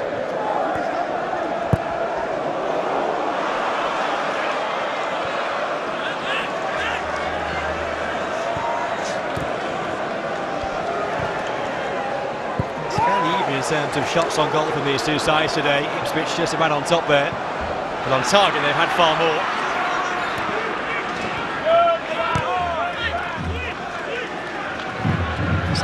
Follows the same pattern as the first half. Could be for some goals now in what remains here. Remember, all 3 goals in the first half came beyond the half-hour mark. Could be a late twist or 2 at Portman Road. Twinrod come on this left-hand side. Philogene on the right now.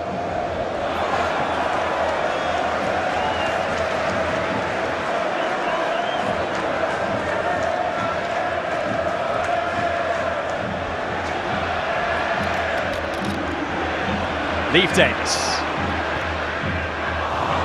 There's Darling.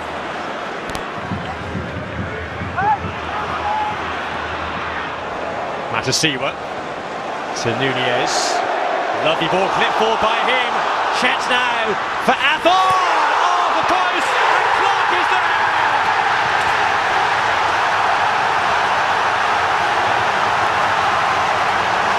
He's just come off the bench. Scored the goal to end the long wait for a derby win for Ipswich Town.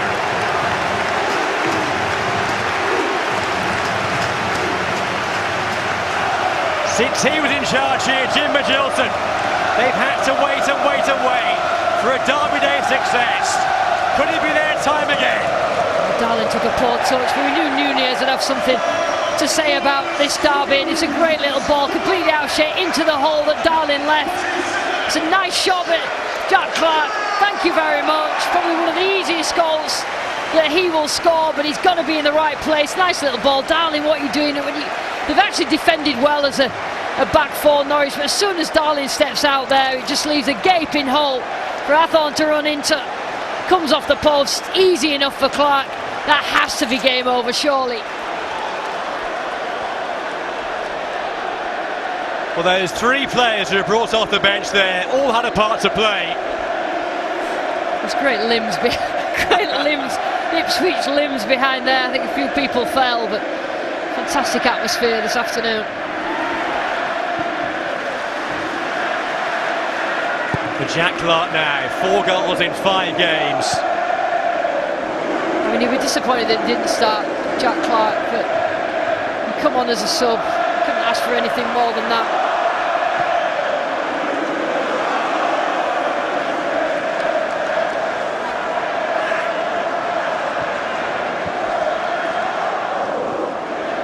Very tight call for offside there. The flag stayed down, and Ipswich able to benefit from that.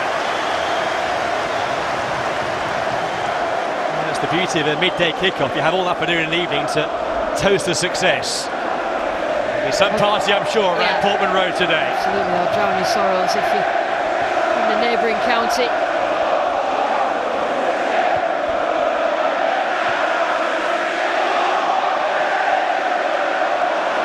Smothers smoke now in the air as the flares go off around Portman Road. Jean on the foreign ball again, wins a corner. And Ipswich want more here, their fans want more for sure. Yeah, the temperature in here is rising and rising. The crowd are right behind it. Norwich just need to make sure this game doesn't run away from them completely.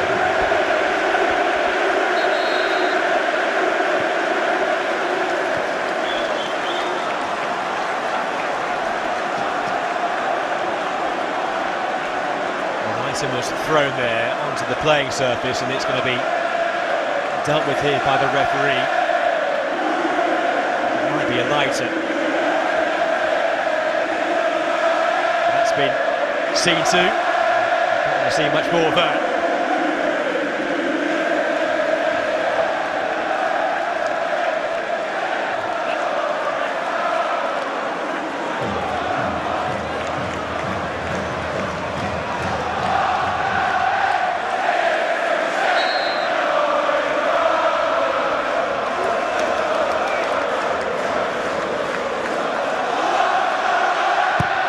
Here's the corner. Oh, and it was met at that near post by Athorn.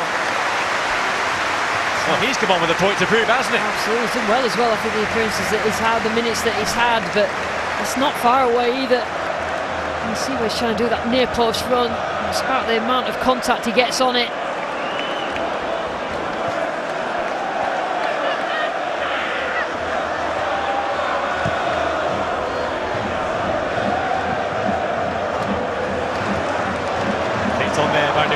Brought down by Clark, lovely first touch. He was just pushed there from behind, so free kick in a great area. Yellow card shown to Hartman. Just using a bit of discipline, Norwich. And it's loud, it's chaotic, and Ipswich are benefiting from that. Heather Matson there gets the booking. Third player cautioned by the referee for Norwich today. Becoming a very tough day now, a tough watch for Liam Manning. It's like his team are on the ropes. Step forward now, Marcelino Nunez, who scored the winner in the last derby between these two sides 18 months ago from a free kick for Norwich City. Could he put this one to bed in favour of the Tractor Boys?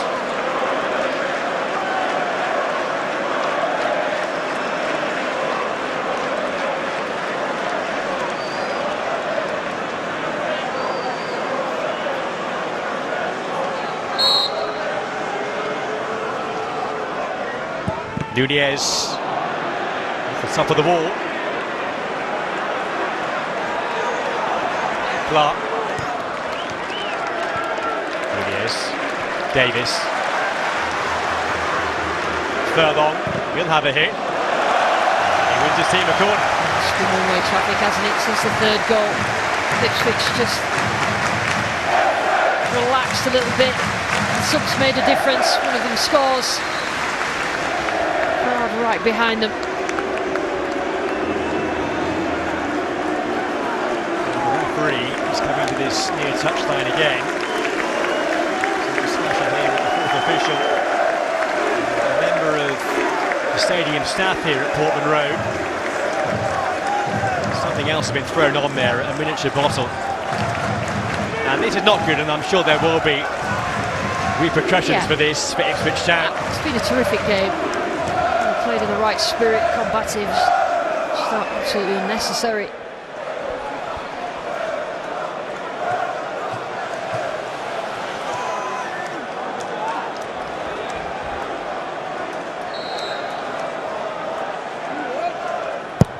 Davies takes the corner, and that was whipping in viciously. Almost went straight in. Yeah. I think Kovacevic felt he was fouled there. I think an Olympico would really seal the day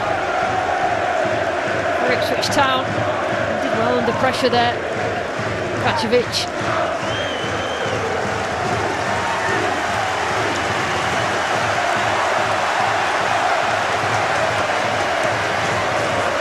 Playing up to the Parter right. The cheerleader in chief, Marcelino Nunez.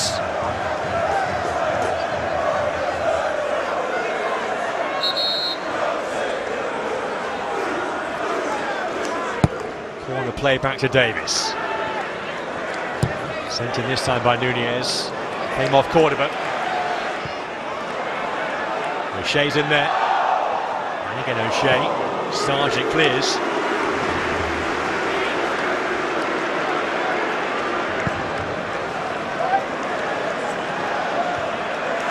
Flicks on there by Furlong. Fiddersheen. Clark is back post, but it's too deep for him.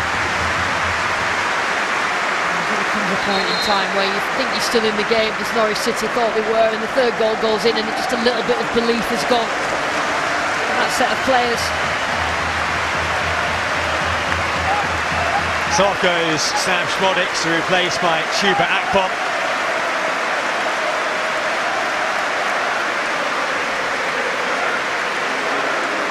It's the first time since 2009 since Ipswich last won this fixture, but they've scored 3 goals against Norwich. The subs have made a big difference. The subs are the same quality, if not more, than the players that they've replaced Ipswich Town, and that will make a difference over a championship season.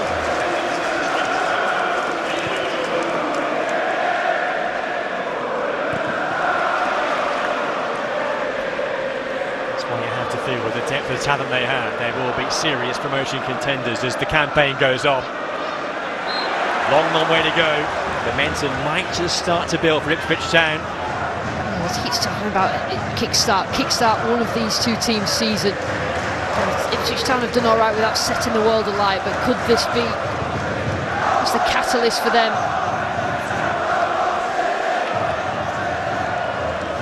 International break coming up. Beyond that, 2 weeks' time, a tough game. They head to Middlesbrough. Lost for the first time this season this weekend. Going down 1-0 at Portsmouth. Can Ipswich now translate this form into their away form? And they yet to win a match away in the Championship this season. Norwich will have to bounce back at home where they yet to win a point. Here's Bristol City next up, Liam Manning's former club.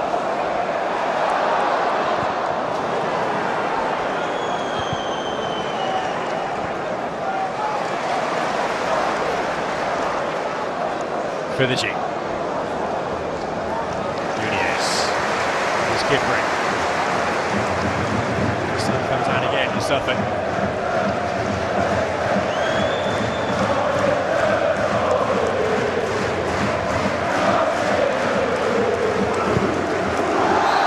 Sargent there. It's a bit late catching O'Shea.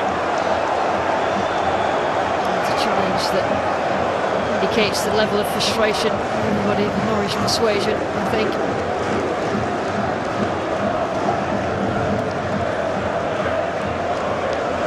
We're hearing there'll be 5 minutes of stoppage time when we get there as a minimum.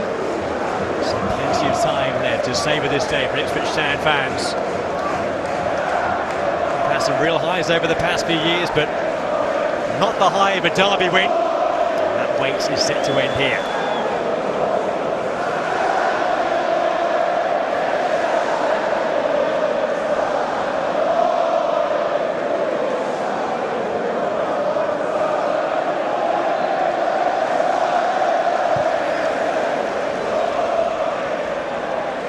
Flick on there by Athon, looking for Akpom behind him.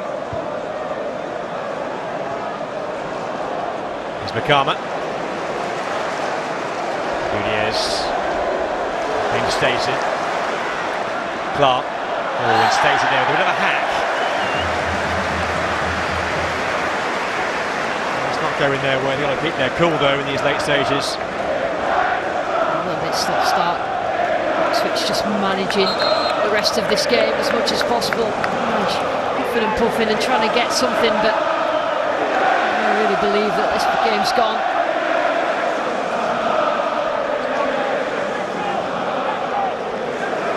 Another feather in the cap is of Kieran McKenna.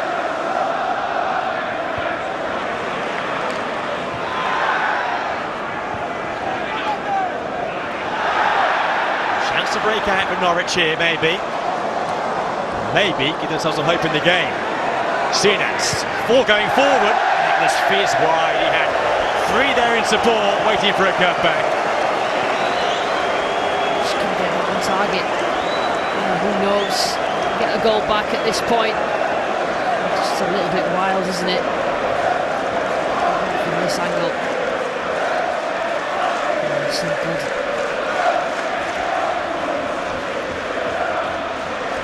Well, Lee Manning will be the first Norwich boss to lose a derby since Brian Gunn. International break can be a nervous time for head coaches. Yeah, he could have done with a big result today, Liam Manning, however difficult that would have been here at Ipswich Town. He's not really got that much credit in the bank at the moment with the Norwich fans, but it's difficult coming in as a new manager, new players, trying to integrate them and his philosophy. We know that football fans are got the most patience.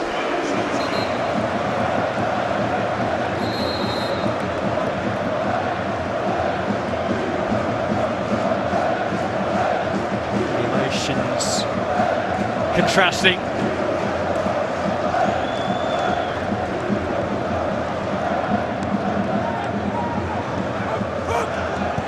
Head coaches need time, and Lee Manning will hope that patience will come his way when the powers that be at Norwich City. Nunez. Any more goals here could sour the mood even further from Norwich point of view. Davis, now Clark. Fithergene. Now Nunez.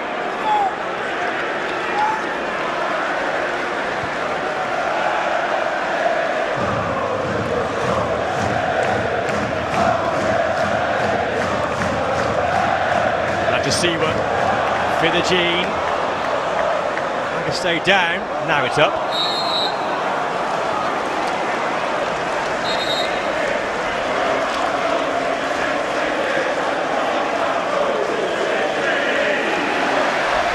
He is the player of the match, Jaden Fithergene today. Seawer here to see that. Fantastic first half goal, won't never forget it. Is there a fourth here in stoppage time? It was hit by Akpom. It's a good save that by Kovacevic. Terrific save. He wants to get in on the act. He's been under pressure this afternoon, hasn't he? Kovacevic.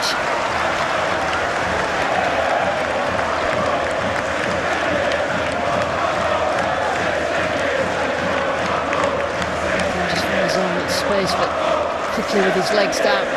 Really annoyed at his defence, leaving him so open.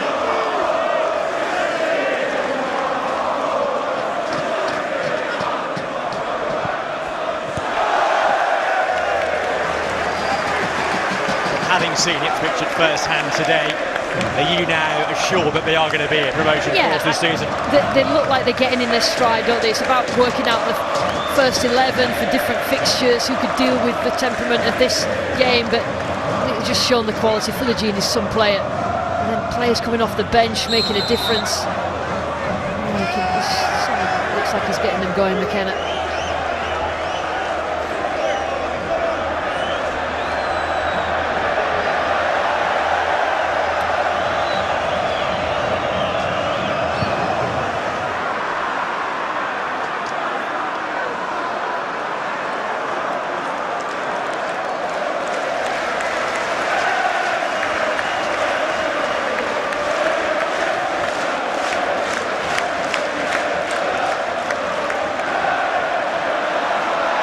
Goes Athol, no foul there. The run back by Nunez.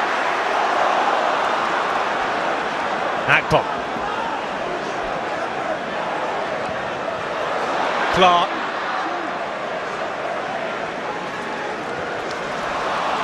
Played straight out there by Clark. He was looking for Davis. I think only a Nunez goal now would really top off the day for Ipswich Town and and for Norwich City. Norwich City's fans that will just about cap off their day. And Nunez went for it there. Why not have a go? He's playing the part of the hero and the villain at the same time in the stadium. He's loving it.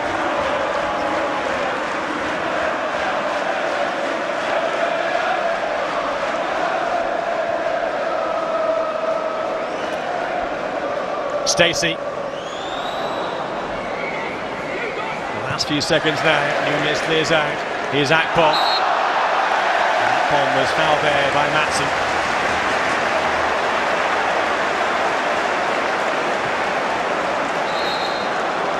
Slight bit of aggro there, but in truth, the game's been played in a good manner. And the referee's dealt with it as well.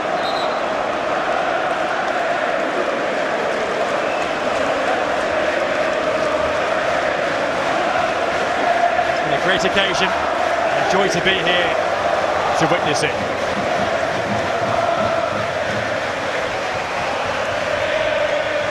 Special atmosphere and a special day for Ipswich Town. There will be a Portman Road party today.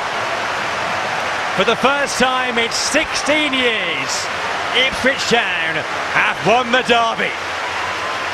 And the players will savour these moments. 3 goals, won the 3 points for them. Jack Clark off the bench to seal the win. But Jaden Philogene's goal will live on in folklore here. That was an amazing strike from him. Kipre scored the opener. Sparta had got Norwich back 11 the first half, but Ipswich pushed on. And they're now in the top half in the Championship. Their push for promotion maybe gathers pace again, and they will enjoy these moments in the sunshine in East Anglia. For Norwich, a tough one to take. We'll have the views of a delighted Matt Holland, I'm sure, a despondent Dean Ashton on the way. After a full-time score here, Ipswich Town 3, Norwich 1.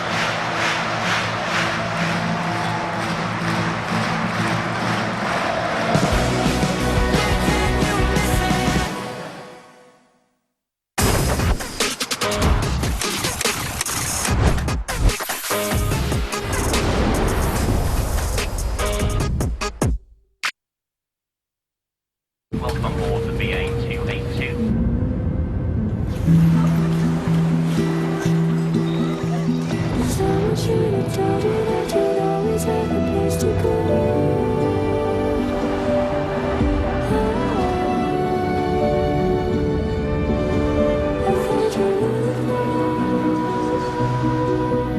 Cabin crew, prepare for landing.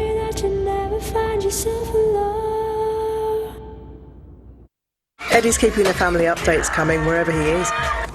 Thanks to 99% network coverage. It pays to be connected. Tesco Mobile. Life doesn't follow one route. Why should you? Decades of know-how.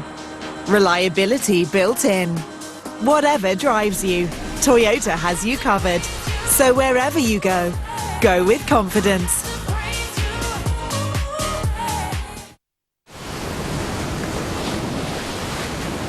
Hello, you. It's stressful when bills are coming at you from all angles. At Uswitch, our experts fight for fairer prices on your household bills, so you could switch, save, and feel more protected. That's why more people come to us to find their energy, broadband and mobile deal than any other site. Uswitch. We put you first. Energy, broadband, mobile. Autumn's glowing gold with People's Postcode Lottery. Because in our November draws, you and your neighbours could win a share of £28.3 million. I've just won the postcode lottery. Twice. For a chance to win, sign up before midnight on the 31st of October. A share of £28.3 million could be yours, but only if your door is in the draw. Oh, bank account, it ain't serving. Got the move in my earnings. You choose the date. They connect the dots. They do the work. You call the shots. Switch service. Move your money, bills and pay. Switch your bank the easy way.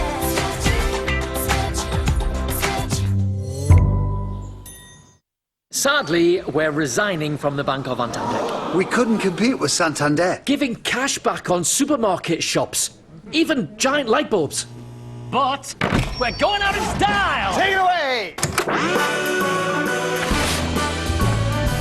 Start spreading the news. Start spreading the news. We're leaving today.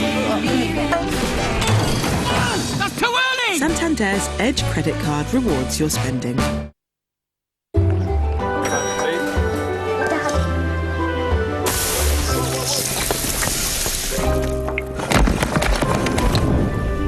Hey Dad, I have an idea. You know I've been investing for a while. From insurance to wealth. It's all yours now. And retirement. We can help solve life's financial puzzles. You're gonna do great. Making it click? It takes Aviva.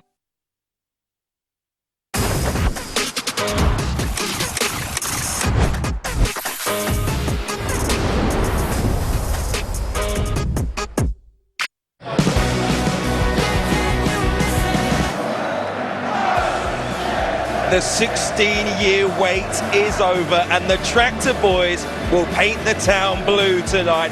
Ipswich win the East Anglian Derby. Jack Clark sealing the victory late on, and their players can now celebrate. Portman Road, absolutely fantastic in terms of atmosphere, and Marcelino Nunez making himself feel right at home after his move from Norwich. Their first win in this fixture since 2009. Brilliant atmosphere here inside Portman Road. The home fans, Matt, you know them well. You come here regularly. Finally get to savour a victory in the East Anglian Derby. What do you think the emotions are for everyone associated with the club? It's been a long time coming. We've been waiting a long time to beat our dearest rivals. 3 points, but it's been 16 years of her. Eventually we've got over the line, and I think deservedly so today. I thought for long periods actually it was quite a tight game. There wasn't too much in it, but the last 20 minutes, 25 minutes literally showed their strength in depth by making the changes, and those 4 changes making a difference when they came on as well. So yeah, it's a lot of relief today, because a lot of people have been saying we're favourites to win this derby. It's about time that we did, and eventually we've got one over the line. You both know what it feels like to win this game. What's it going to be like for the players now? I mean, it'd be great for obviously the Ipswich players to enjoy, as we saw on the pitch, and the supporters as well. For the Norwich players, it's sickening. You know, you have to go in, you have to accept the result. It'll be quiet, they'll be reflective, I'm sure, but it's Ipswich's day. They did deserve it. It's not like there was a big decision or a fluky goal.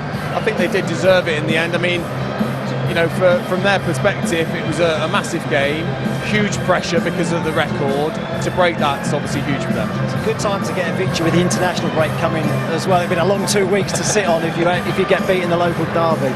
Yeah, for all the Ipswich fans that work with Norwich fans, they're not going to hear the end of this for the next couple of weeks at least.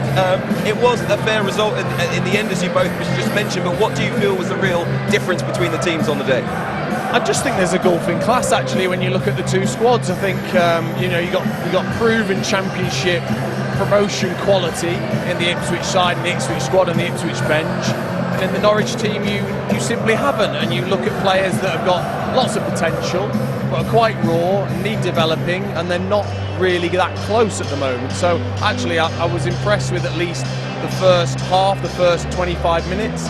But the second half, I thought Ipswich just showed their class, really. Yeah, I think the depth. I thought Norwich did really well in the first half in stopping Ipswich playing out from the back. I thought they squeezed really well high up the pitch, and it caused Ipswich a problem and how they were going to get out. George Hurst got in a few times over the top, which I thought was good. Well, we saw a little bit of that on the third goal, didn't we? As on breaking away in behind the defence, ball given away.